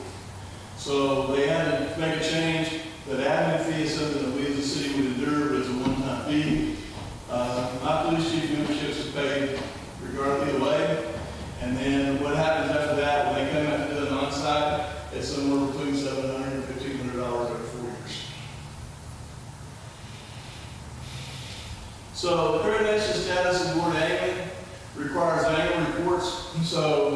the end of every year, I'm required to turn a report about injuries. So that's back injuries, injury options for being hurt on workman's comp. I'm required to turn a report in on use of force, pursuits, and things of that nature. If I fail to do those things, they yank our accreditation. So there's some checks and balances occur as we go along over the course of the 4 years. So the program is fully operational. It talks about 213 accredited agencies, 40 in the program currently, and 15 of them prepared entry. So when I came here, October the 21st, we immediately started that process of doing the best practices, because whether or not we choose to continue in the program, this is the practices and policies that we will use either way. Any questions? I think becoming accredited is a wonderful thing. It's holding us to a higher standard, and it benefits the city and the citizens. And appreciate all your hard work in doing that. Does the council wish to comment or have questions? Yes, Mayor, I do. Chief, with this accreditation, would this help us in the recruiting process? Yes. Bringing individuals in? Yes. So by attaining the accreditation standards, it shows that we're an elite organization. As you saw some of the numbers there, as I shared with you, there's over 2,700 agencies in Texas. That means we'd be a very elite organization to be part of that. The other part of that is it also creates checks and balances, so that officers understand that we have a responsibility and obligation in how we function as an organization. All right, I got one more, Chief, for you. Playing the devil's advocate here, as of 2,700 agencies or so that you said we have, why are there only 200 and something that want to get this accreditation? Why are there not more pressed to do this?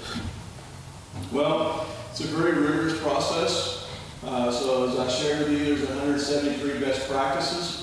Some of these best practices, so I'll give you an example. Chapter 7, there are 37 different policies in Chapter 7. You go to 2.1, which is our rules of conduct. Our rules of conduct, just for 2.1, is 17 pages. So the point being is it's very tedious for administration to put together. We already have an accreditation manager, which is Lieutenant Sparks. Otherwise, we would have to select someone, send in him or her to school, and we would really be in the infancy of what we wanted to try to accomplish. I'm good, Mayor. Okay, any other council members have anything? So one thing I kind of pushed through kind of quickly, the initial process is an application that we would apply through Texas Police Chiefs Association. Once that was approved, then we make application for TML for them to directly pay TPCA the annual fee, and then we would keep pushing forward with our best practices. And they would also assign us an accreditation manager, so it will probably be one of the chiefs from Texas that we're required to take our proofs, as I shared with you, it goes into the drop, so for them to validate that we're going through the process and doing the things that we need to do. Okay. Wonderful. Thank you so much. We appreciate you very much.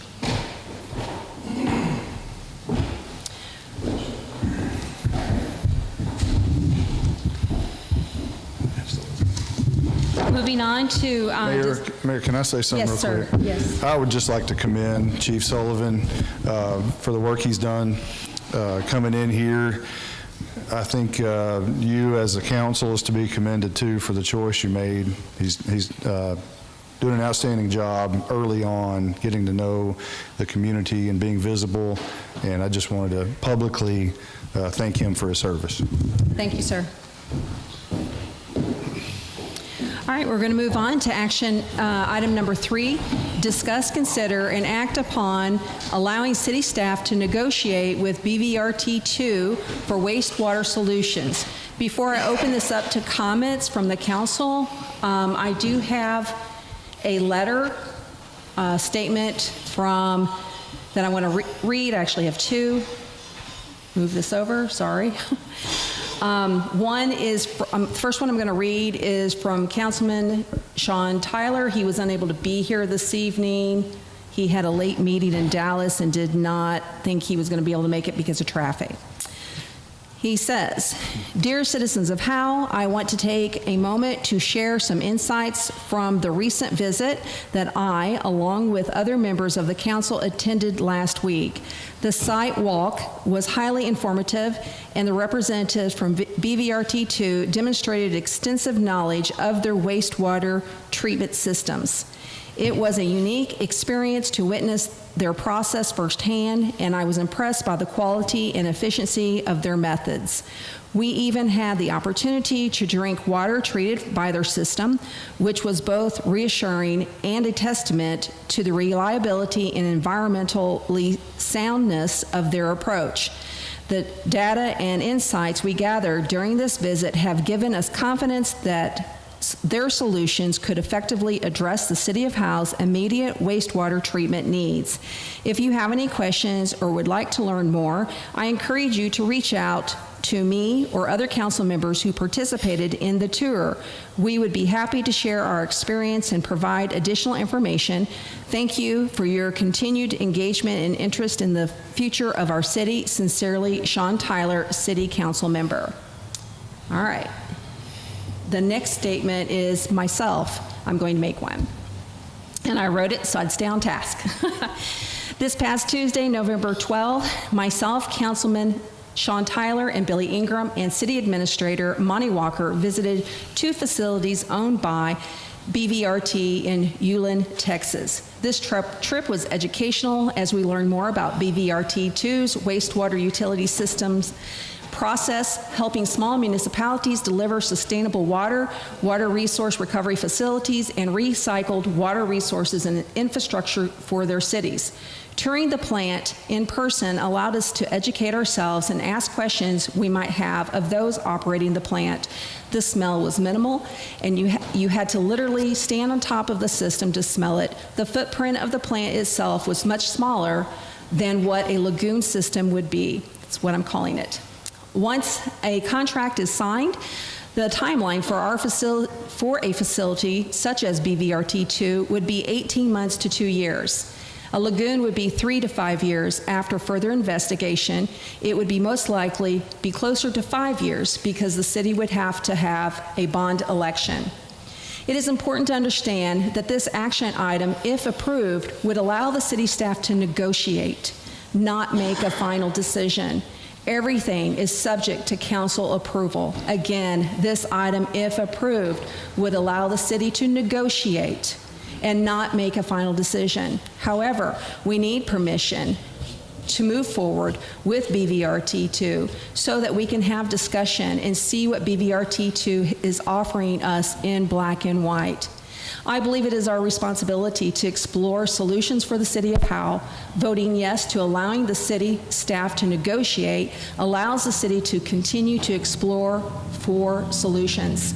The City of Howe has a contractual obligation to move off of the City of Sherman's system.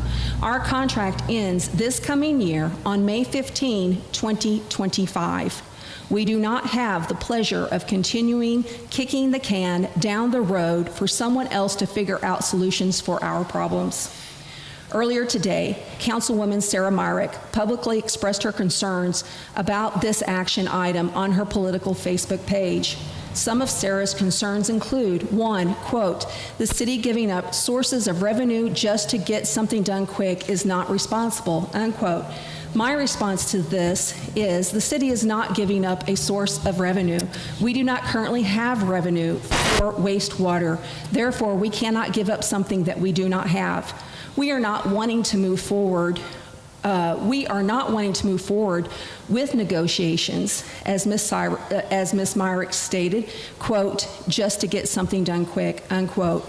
We are looking for responsible solutions. Additionally, the city is in the process of seeking out other companies who offer a similar service to make sure that the city benefits appropriately. Contrary to Ms. Myrick's belief, we have not looked into this quickly.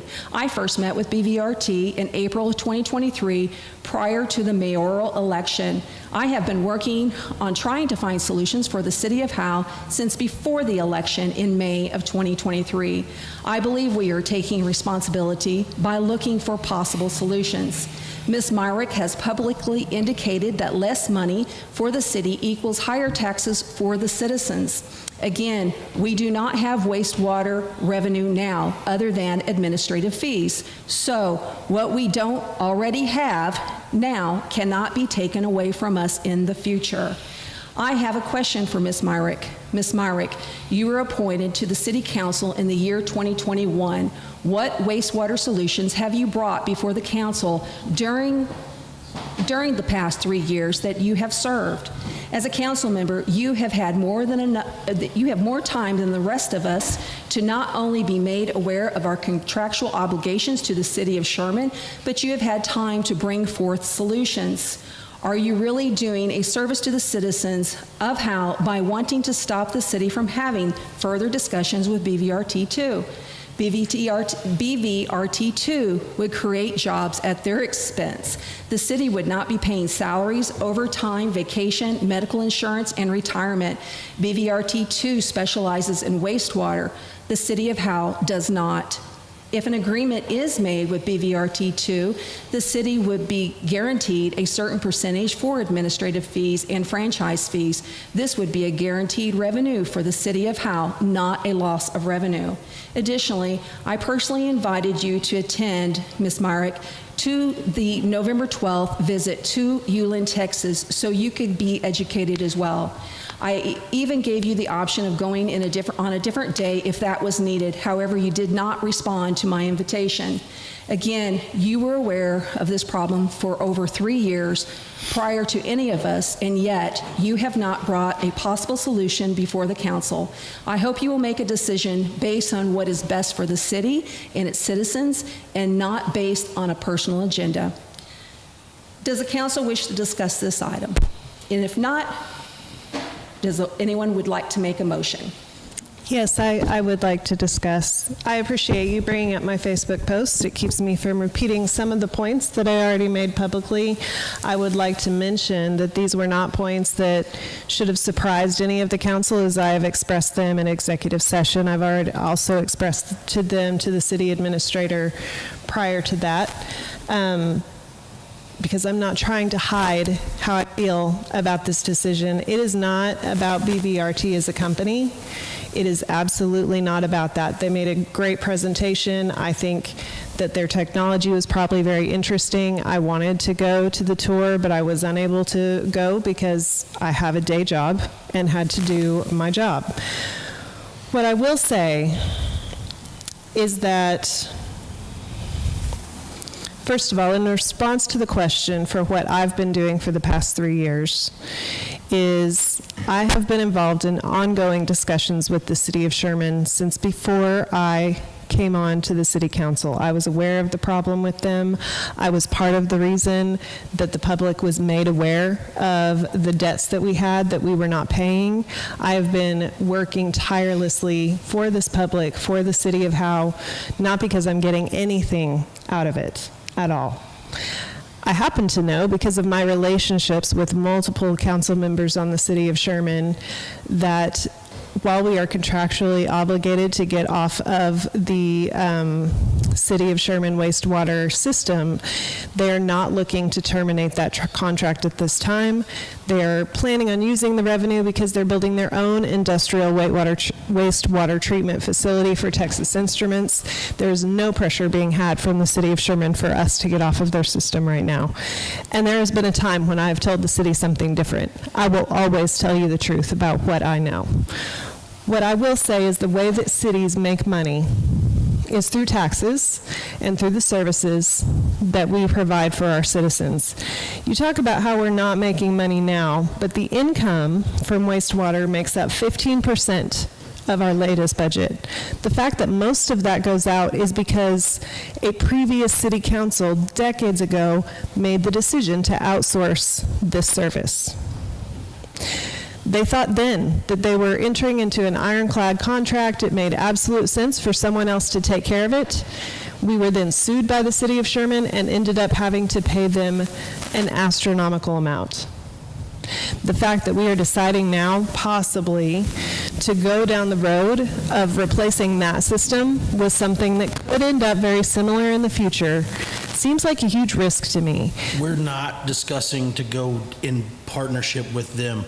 We're discussing negotiation of a partnership, To correct? allow city staff to negotiate so that the exchange of information can take place. That's what we are discussing.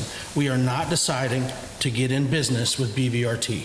We are discussing and potentially approving the ability for them, their attorneys, and their engineers to talk to our city staff, our city attorney, and our city engineers. We are not approving getting in business with BVRT. We are approving the ability for those two entities to communicate and share information so that we can be most informed. That is all we are approving tonight. Mr. Egan? That's correct. Minimizing the wording of what is happening tonight in order to de-escalate how I feel about this issue is not going to work, because I'm still going to say what I believe. And what I believe is that being on city council is not about making decisions for the next year. It is not about making decisions for the next 5 years. It's about making decisions for future generations. It's about letting me complete my sentences. Is it about making decisions with the most information? It absolutely is. Then we have to allow this to happen. We can't have the most information if the two entities can't discuss it with each other. The risks of us moving forward with negotiation are unknown, but Because some of them, cannot have the please let me communication. finish my sentence. We are Billy. discussing this. We are discussing it, but I would like to at least finish a complete sentence. Then let's before be you start factual and truthful. We are approving the discussion so that information exchange can take place. That's it. If the information is not favorable, we work through that and we don't approve it. If it is, we work through it and approve it, but we won't know until the information is allowed to be exchanged. That's it. That is the only thing this approves, is for the exchange of information to take place. Are you finished? I am. Can I talk now? Sure. Thank you, sir. Some of the risks of entering into a negotiation and a possible agreement with this company include increasing the number of decision makers when we're talking about expansion in the future. And we know that this is a town that is going to expand in the future.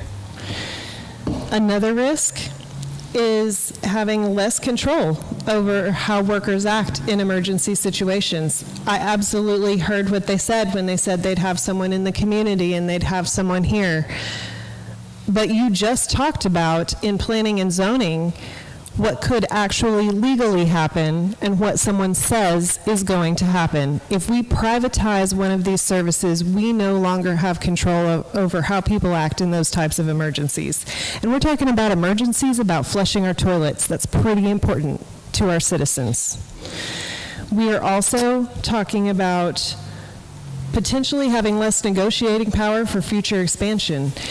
In the strategic meeting that I came to for the Development Corporation, we talked a lot about how we want to attract light industrial business to increase our tax base without having to increase as many households in the city. If we do that, it is important that they have the proper way to dispose of their wastewater. We're trying to make those negotiations, but we are not the people in charge of our wastewater. It makes the negotiation much more difficult to do. And we are also reducing city revenue over the long term.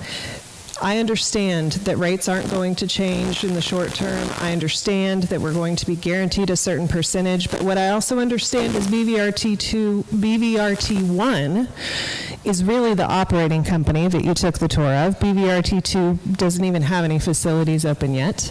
BVRT1 has only been in operation for a few years. We don't have any projections. And we also don't have any actual proof that shows how this affects city revenue over the long run. I know companies don't do things for free. I know that we are going to have to pay them a service. And unless I see projections that show side by side what the difference is going to be for our cost and what it is actually going to be if we pay them, then we can't make an informed decision. When I asked those questions, I didn't have the answers. So if we enter negotiations tonight, I want to make sure that any proposal I see addresses all of those concerns. I don't think that they can address those concerns because they haven't been in operation long enough. And I think that for us to consider this makes sense, but I think that we also really need to think long and hard about the long-term effects that this has, because it is not just about now.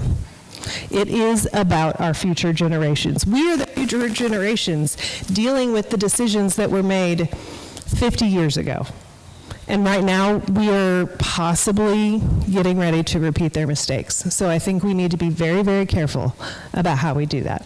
I just want to, state also for the record, so everyone is aware, that the language here for item number 3, discuss, consider, and act upon, allowing city staff to negotiate, again, emphasis on the word negotiate, with BVRT 2 for wastewater solutions. This was discussed with our city attorney. The city attorney is actually the person who gave us the language for this action item, stating that this would be the appropriate language. Also, for clarification, so city staff that would be talking, it's generally myself, city administrator, the city attorney, and our city engineers, and those are the ones that are usually involved in these discussions. But I also have BVRT 2 and 1 here tonight, and I've got the founder, and I can see him back there nodding his head that something was incorrect. And I welcome you, if you have something you would like to state, please come on up to the microphone and just give some clarification for us, sir.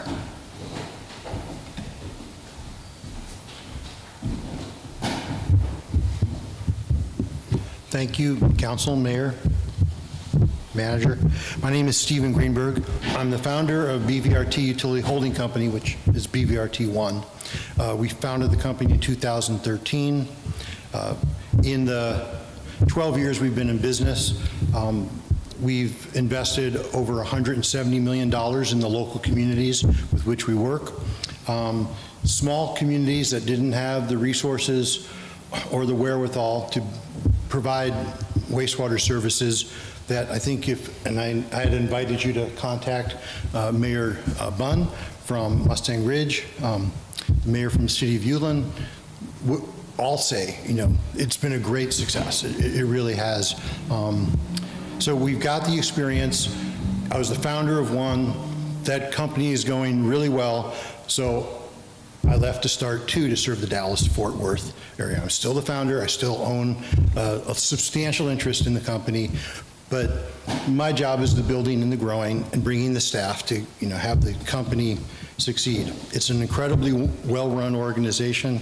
The staff voted for best places to work, and so we treat our employees really well. We treat our community really well. Once we go into an area, it's forever, right? It's not like nothing against developers, but they build and they move on and go. Once we build our facilities and own them, we're there forever. We're part of the community. Our employees live in the community. Their children, will be here, and for generations to come. It just, once you're in the business, it stays there.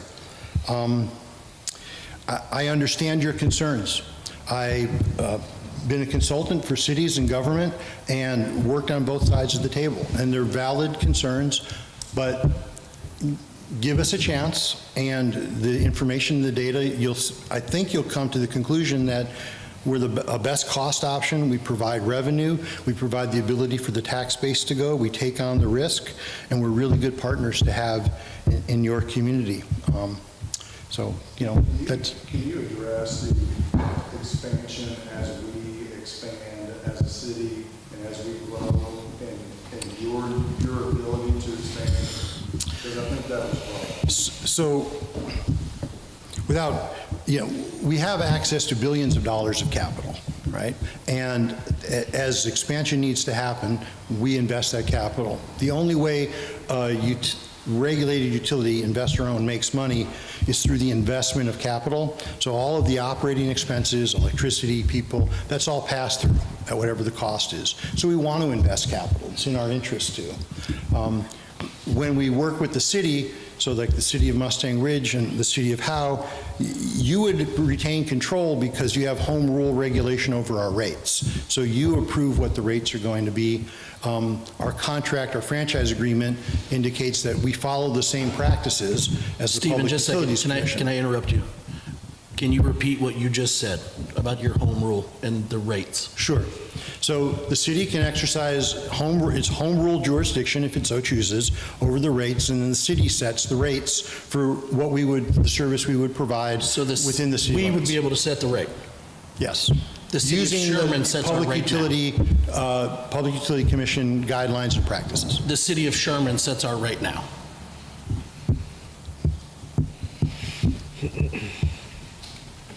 And so, what we do is we invest as the growth comes, and we look out on a 2-year horizon, and every 2 years we plant and invest and grow more. And we do that in partnership with the city or with the district, and so it's an ongoing process. It's not something we just do in a vacuum. And then we would operate the collection system for y'all, and that helps, I know there's some issues with I&I, infiltration and intrusion, and that needs to be addressed, and we'll help make those investments in the city's collection system to improve the operation of that. But we need to be able, as it was said, we just need to be able to talk, and at the end of that period of time, y'all make your decision. It's okay to choose to go another route if you want to, but we would love to be here and be part of this community. Thank you, sir. I appreciate the clarification. And again, just as a reminder, no final decision is being made this evening. This is just strictly for negotiation, so we can talk with BVRT2, and any final decision will come before the council for a council approval. It has to. Mayor? Yes, sir. Yes, please.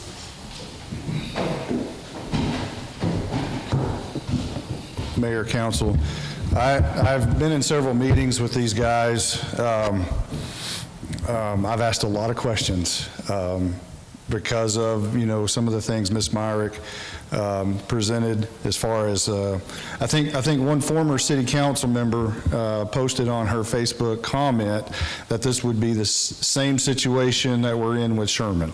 That is factually false.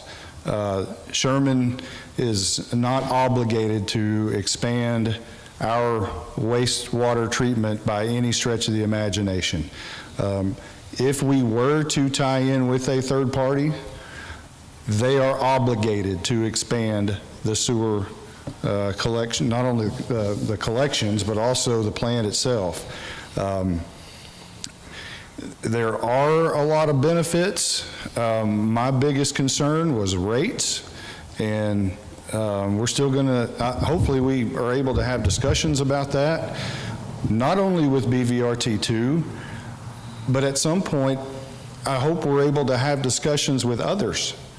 And there are a couple of other options. I got a phone call today from Murdod about a situation and a possible remedy to this solution, at least on the 800 homes that they're presenting and going to be presenting. So I would hope not only that we would be able to have discussions with BVRT2, but also with Murdod and others if it should come up. So I just hope we're not narrow-minded and looking right down the scope. Now, we do have a plan in place. For those that are in the audience and are listening at home, we are negotiating for a piece of property in the general vicinity on the north side of Howe. I've stated this before, not in anybody's backyard.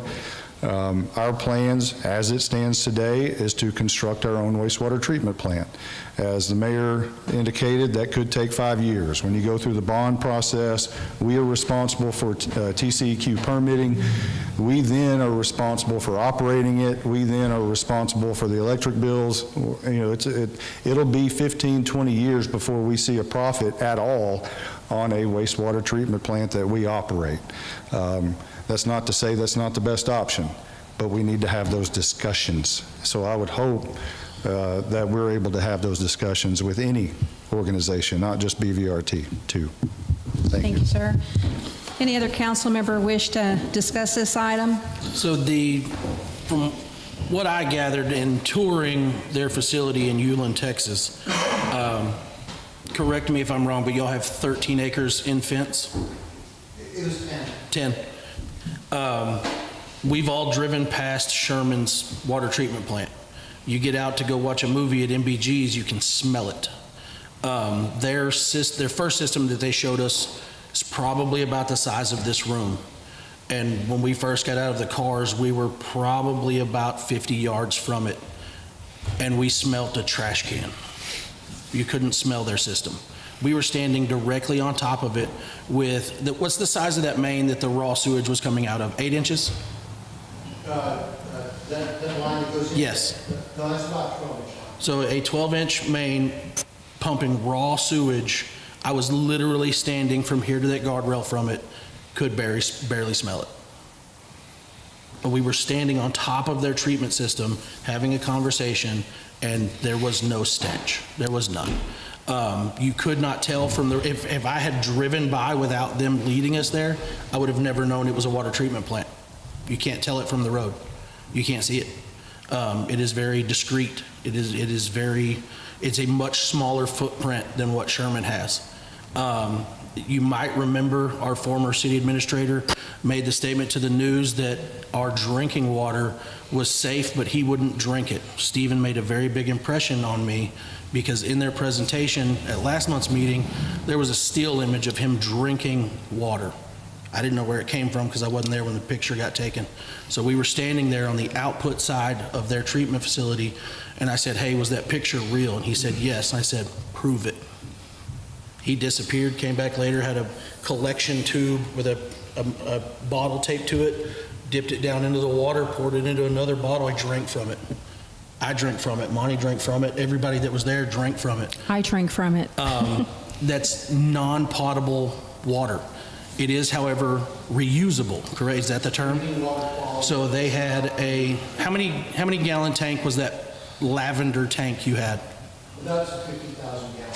There's a 50,000 gallon water storage tank less than 100 yards from their treatment facility where that water gets pumped into, and they sell it to industries that need water that don't want to use potable water. It's reusable water. The bad word around here recently is concrete. There was a concrete batch plant proposed 3 minutes from here. They would have been a purchaser of reusable water. I mean, I was thoroughly impressed with their process and their facility. I'm very interested to hear what the other options are. If we do go the route of funding our own, it is a multi-year process at the cost of tens, if not 15s of millions of dollars. We are not going in business with them. We are asking, or we're going to consider allowing them to negotiate and share information so that we can be the most informed, so that we do not repeat the mistakes that former councils have. That is all we are doing tonight, is approving the ability to communicate. Yes, please. I just want to briefly touch on Ms. Myrick's statement that Sherman is no longer really needing us to get off their system. And I do appreciate that, although we do have the contract that states otherwise, but I do appreciate the understanding of our situation. However, we have a need to get off of that system, and it appears like we have a need more than they do at this point. All of the wastewater treatment taps that have not already been divvied out in development agreements, we're out. I am telling local home builders that when, if they buy a lot, you can't build a house there because we're out of taps. I don't ever want any city manager, city administrator in that position ever again. And I don't care who it is. I don't care how many years from now. I don't want that situation to come up again. So we have to fix this situation, and we have to do it in a timely manner. I don't think, just waiting and doing it 5 years is the best option if there are other options out there. But we need to make the right decision, and maybe that is 5 years. But we are going to severely shrink in tax dollars that we could acquire if we were able to move the needle a little bit on this process. Then we would be able to grow, and we would probably take 3 years of tax dollars that we would miss out on if we don't make a decision and get the ball rolling on this thing, whether that's with BVRT, MRDOD, our own, whoever. Let's just fix the problem. Mayor? Yes, sir. I make a motion that we approve allowing city staff to negotiate with BVRT 2. Okay. Michael makes a motion to approve. I'll second. All right. And Ricky makes a second. All in favor? That would be Ricky, Michael, and Billy. Anyone opposed or abstaining? And are you opposing or abstaining? Opposed. Okay. Sarah is opposed. All right. Moving on. Motion passes, by the way. Number 4, discuss, consider, and act upon a professional agreement between City of Howe and OPP Howe LP. We're going to open this up for council discussion. Monty? This is routine, as you know. We are having discussions with Old Prosper Partners. We would like to have a professional services agreement with them so we can start communicating with them. They can communicate with our attorneys and our engineers, and we can move forward on a commercial development. Do I have a motion? Mayor, I make a motion that we approve, act upon, or we approve for them to get a professional service agreement between them. Okay. Michael makes a motion to approve the professional agreement between the City of Howe and OPP Howe LP. Do I have a second? I'll second. Billy makes a second. All in favor? Everyone? Anyone opposed or abstaining? None. Motion is passed. Moving on to ordinance number 826, an ordinance of the City Council of the City of Howe, Texas, amending Howe's zoning ordinance as amended to rezone a tract of land consisting of 1.683 acres of land located in the William A. Park Survey, abstract number 925, Grayson County, Texas, in the City of Howe, Grayson County, Texas, heretofore zoned SF1, providing that the tract is hereby rezoned as SF2, describing the tract to be rezoned, providing a penalty clause, saving and repealing clause, severability clause, and effective date, and providing for the publication of the caption hereof. Now, I understand we're going to open this up here in just a moment to a public hearing. Mr. Louder did make a presentation. Does the council need that presentation repeated? Does the council need that presentation repeated, or? I'm good. Okay, Ricky. Billy, do you need that? Unless he just wants to stand in front of us. So, Mayor, I have some questions here real quick. If you don't mind, I got to open up to public hearing first and let citizens comment. Yes, ma'am. And then I will. So we're going to now open it up to a public hearing for ordinance number 826, allowing members of the public to speak if they should choose to do so. Do we have anyone in here that would like to get up and speak? You want to go ahead and speak? Well, I think y'all all heard what was said earlier, but I would like to give you all a copy of these restrictions. Yes, sir, please. Absolutely.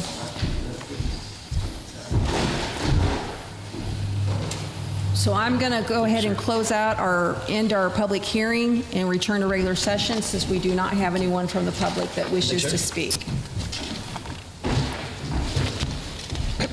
Yes, Monty. I think all of y'all are pretty up to speed on this situation. The engineer has sent a letter of approval for the plat when we get to that, should we need to get to that. But I think we've touched upon what this is, and if anybody has any questions on that, please feel free. But I think the understanding here is that Mr. Louder and Mr. Akins are working together to build a better Howe, and with the product they're going to bring is going to greatly enhance that neighborhood, which I happen to reside in, and I have a 2-story house overlooking my backyard, by the way, and I think that's just fine. But city staff has looked over this, and we are recommending approval. Michael, please go ahead and ask whatever questions you need. Sorry. Mr. Walker, you may want to stay there for just a second, please. So I was able to hear earlier during the P&Z the concerns. It's already zoned SF1, am I correct? Correct. Okay. There's nothing to stop building houses 2 stories Correct. there right now. Correct. So that could happen regardless. And I Correct. understand that, people didn't want to look out the backyard or front yard and see houses, but I mean, that's pretty much a go no matter what. So all we're really asking is to go SF2 just to get, so we can build a little bit bigger of a house, cut back on the yard, a little bit bigger on the house. Well, the yard will actually be bigger. Their lot sizes are, instead of 60 foot, which this zone would allow 60 feet on the front, they're actually proposing 82. Okay. So the opposition letters and everything that I've read, they're not wanting, basically the concern is a 2-story home. That's going to happen. That could happen regardless, whether it's SF1, SF2. It could be 2 stories. That's, people own the land. That's just kind of how it is. But we're not saying, yes, they can build homes. No, they can't. We're just asking for SF2 to build a better home. And for that area, I think that's reasonable. Okay, I just wanted to clarify that, just to make sure that that's not what we're deciding is yes or no, can they build a home where people thought there wasn't going to be homes. We're asking just to make it basically bigger. Yes, sir. In layman's terms. All right. And I too want to mention that I live in that subdivision over there as well. And I too have a 2-story behind me. And there's an alley, which there will be an alley between the new houses and the existing homes. And I too was not happy when I first moved there about having a 2-story home. And so there are solutions, and I planted crepe myrtles because they're quick growing and they're large and they provide a lot of privacy. So we just sometimes have to become creative. Does the council, I guess I'll move on here. So number 5, discuss, consider, and act upon a zone change requested by the property owner Saddleback Ventures LLC for the purpose of a zoning request seeking amendments to the City of Howe zoning ordinance number 528 and 756 from SF1 to SF2, which is single family 2 residential district.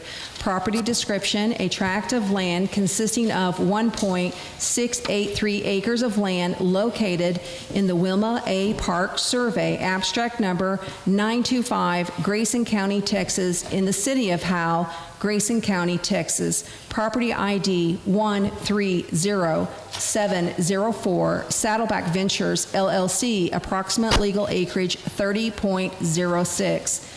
Does the council wish to discuss this item any further? And if not, do we have a motion? I'll make a motion to approve. Ricky makes a motion to approve. Do I have a second? I'll second. Sarah makes a second. All in favor? Everyone is in favor. Are there any opposed or abstaining? None are opposed or abstaining. Motion passes. Item number 6, discuss, consider, and act upon a preliminary and final plat for Saddleback Subdivision Phase 1, being a part of the William A. Park Survey, abstract number 925, being in the addition of the City of Howe, Grayson County, Texas, containing 1.683 acres of land. Does the council wish to discuss this item? And if not, do we have a motion? On this item, I know you answered this question earlier in P&Z, Monty, but what again is the reason that we're making the change C2 and not C1? So this is a different.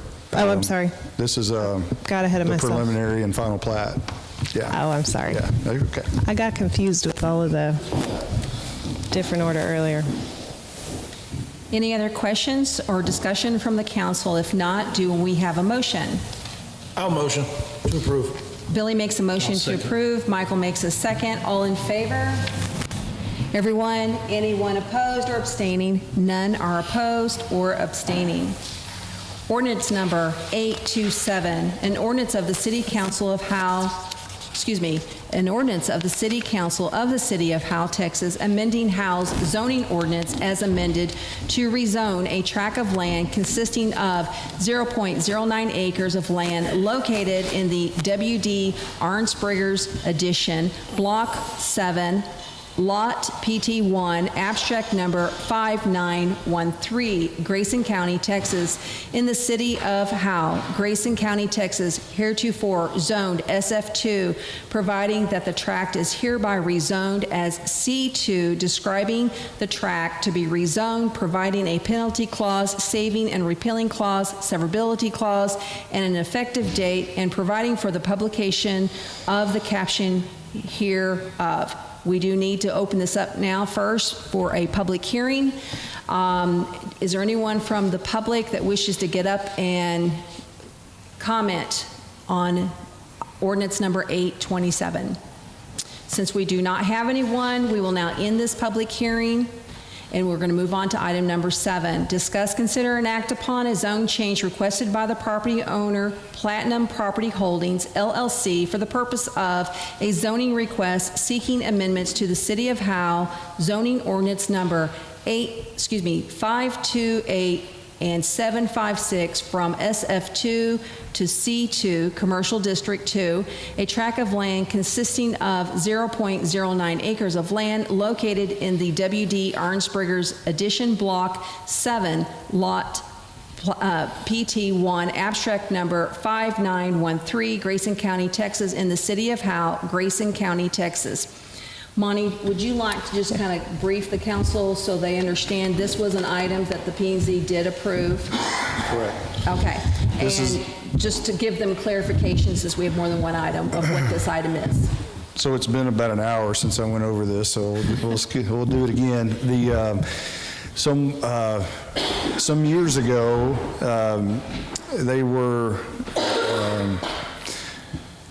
a property owner was allowed to build this utility building on this property. It's not sized. While it's zoned SF2, it doesn't meet any of the requirements for side yards, front yard, nothing. There's no other option for it. You can't make it useful for any kind of single-family living. The building's too small, yet somehow it got plumbed, and they brought in electric, and they basically made a unit out of it for someone to live in. And then they sold it to an individual, and they sold it as it was a single-family home. And it is not able to be used for that. The only solution to move forward with this is to rezone it commercial. And luckily, it is on Highway 5. It is across the street from Rimcor and next to what used to be a garage. So it's in the area of other commercial zoned properties. Ms. Myrick asked about the C2. That was requested because it gives them the most flexibility. They haven't stated exactly what could be going there. I gave the analogy of a hair and nail, but if they wanted to have a dog groomer or they wanted to have, something with more flexibility, that's why they chose the C2 zoning. And it could be that whoever rents that property out, depending on their use, may need a special use permit. So they may be back in order to obtain a special use permit. And the C2 allows for more flexibility with that. Do any of the council members have any questions or comments on this? I do, Mayor. Yes. Real quick, what do we have in place now to keep this from happening again? Is this a permitting issue? Yes. Somebody not following up? I don't know what was in place back then. Obviously, it snuck through, but we do have code enforcement. As a matter of fact, Bert was there at the time who told them to stop doing it, and they did it anyway. There's no enforcement on that one. It just flew under the radar, apparently. So The question I do have for it, though, the garage that used to be there, what is it zoned as? C2? I don't know the answer to that. I'd have to go look. I really And don't. Rimcor is also its own commercial as well. Correct. So it would fall right. Rimcor has displays, so it's C2. It's C2, okay. So it would fall right along the line with. And I would imagine the garage was too, but I don't know that for a fact. Okay. Any other council member have a question or comment they want to make? And if not, do we have a motion? I'll make the motion. I'll make the motion that we go from SF2 to C2. Okay, so That we Mike, approve the zoning change. okay, Michael is making a motion to approve the zone change requested by property owner Platinum Property Holdings for the purpose of rezoning requests seeking amendments to the City of Howe ordinance number 528 and 756 from SF2 to C2. Do I have a second? I'll second. Ricky makes a second. All in favor? Ricky, Michael, and Billy. Anyone opposed or abstaining? I'm opposed. Sarah is opposed. Motion does pass. Moving on to ordinance number 828, an ordinance of the City Council of the City of Howe, Texas, amending Howe's zoning ordinance as amended to rezone a tract of land consisting of 0.42 acres of land located in the J.A. Hanning Survey, abstract number 0544, Grayson County, Texas, in the City of Howe, Grayson County, Texas, heretofore zoned SF2, providing that the tract is hereby rezoned as C2, describing the tract to be rezoned, providing a penalty clause, savings and repealing clause, severability clause, and an effective date, and providing for the publication of the caption hereof. We will now need to open this up for a public hearing. Is there anyone in the audience that would like to get up and make a comment or statement regarding ordinance number 828? We do not have anyone, so we are going to close out our public hearing and return to regular session. Item number 8, discuss, consider, and act upon a zone change requested by property owner Benny Harmon for the purpose of rezoning requests seeking amendments to the City of Howe zoning ordinance number 528 and 756 from SF2 to C2 Commercial District, a tract of land consisting of 0.42 acres of land located in the J.A. Hanning Survey, abstract number 0544, Grayson County, Texas, in the City of Howe, Grayson County, Texas. The P&Z did not approve this item, but the council can override. Just so you're aware, does the council wish to discuss this item, or do we need Monty to get up and refresh everyone's memory about where that's at? If we don't need to discuss, I'm happy to make an motion not to approve this item in accordance with the decision that P&Z made earlier. Okay, Sarah makes a motion to not approve. I'm going to second. I spent about 40 minutes at the bank yesterday talking to Casey. I tried to talk, I checked in with him to go see if it was okay with him if I went and spoke to his wife, because she would have been home by herself. And he said, well, he would talk with me. And I said, well, I don't want to impose on you at work. And I mean, he laid everything out that he spoke at the podium. I'm going to second the motion, but I would like to know if you can, Monty, if you can find out how that street got deeded to be privately owned.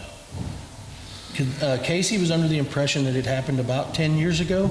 I don't know when that was. After talking to him, I tried to look into it. There's not a whole lot of record on it that I could find. I believe that we've looked at that extensively, and I believe that dates back long before any of those homes were there. It was a private entry to that 4 acres in the back, for that whole section. So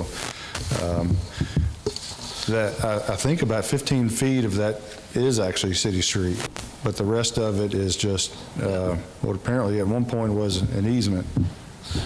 So I know there's a motion and already a second. I don't know if we can continue to discuss, but I'm not really worried about how that happened.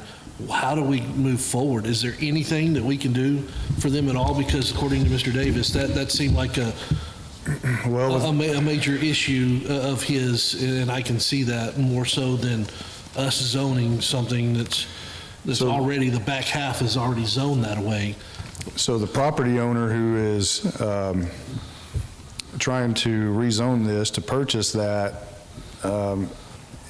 has an understanding that that road has to be improved and has agreed to do that in such a manner that the city will take over that stretch of road. But until it's not owned by that individual or some other individual that owns all of that property, it's going to remain that way until it's brought up to standard, or unless the city council wants to just accept it as is, which I don't know that I would want to because there's been no maintenance on it over the years. But that's a decision that the council is going to have to make. So can I ask a quick question as well? So when Mr. Davis was talking, and I may have misunderstood him, was he saying that his home was zoned commercial? No. Okay. His home is not, but all of the land in that area is. Okay.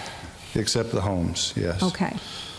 Are there any other council members that have questions or want to discuss this? Hold on just a second, Monty.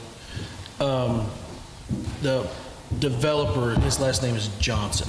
I know the first name is Rich. I just didn't know I got the last name right.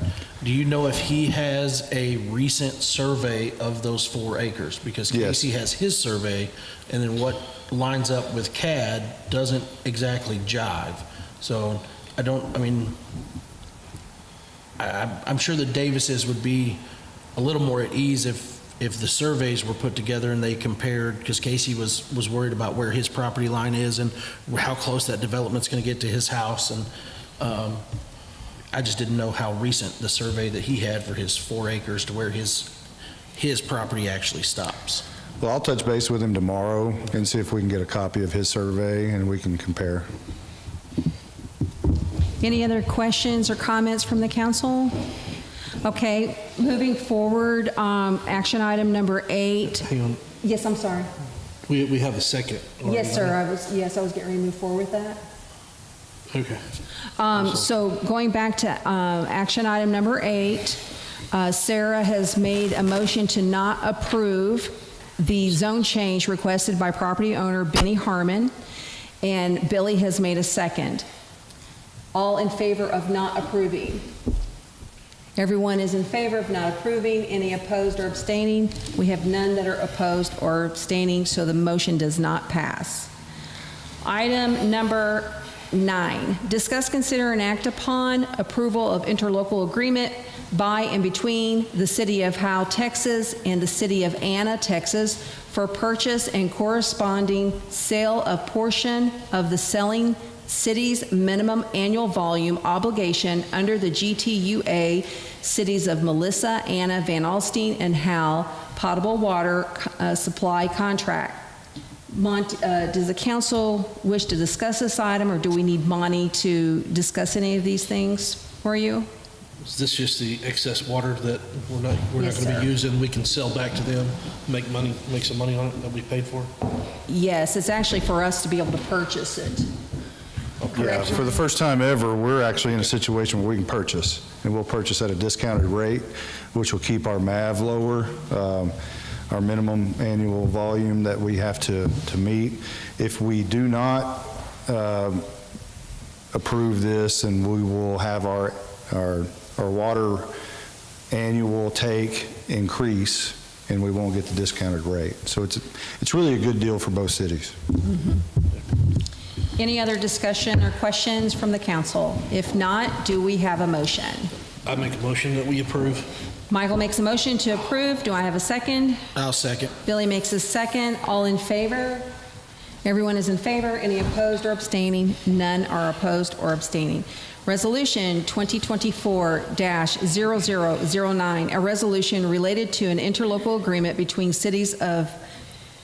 cities of Howe and Anna, in which Howe agrees to purchase portion of Anna's contractual minimum annual volume of water obligation with the Greater Texoma Utility Authority and transfer said portion to the city of Howe in exchange for an agreed payment from Howe and authorizing the execution and administration of said interlocal agreements. 9, discuss, consider, and act upon Resolution 2024-0009 to purchase a portion of Anna's contractual minimum annual volume of water obligation with GTUA and transfer a portion to the city of Howe in exchange for an agreed payment from Howe and authorizing the execution and administration of said interlocal agreements. Does the council wish to discuss this item further? And if not, do we have a motion? I'll make a motion to approve the resolution.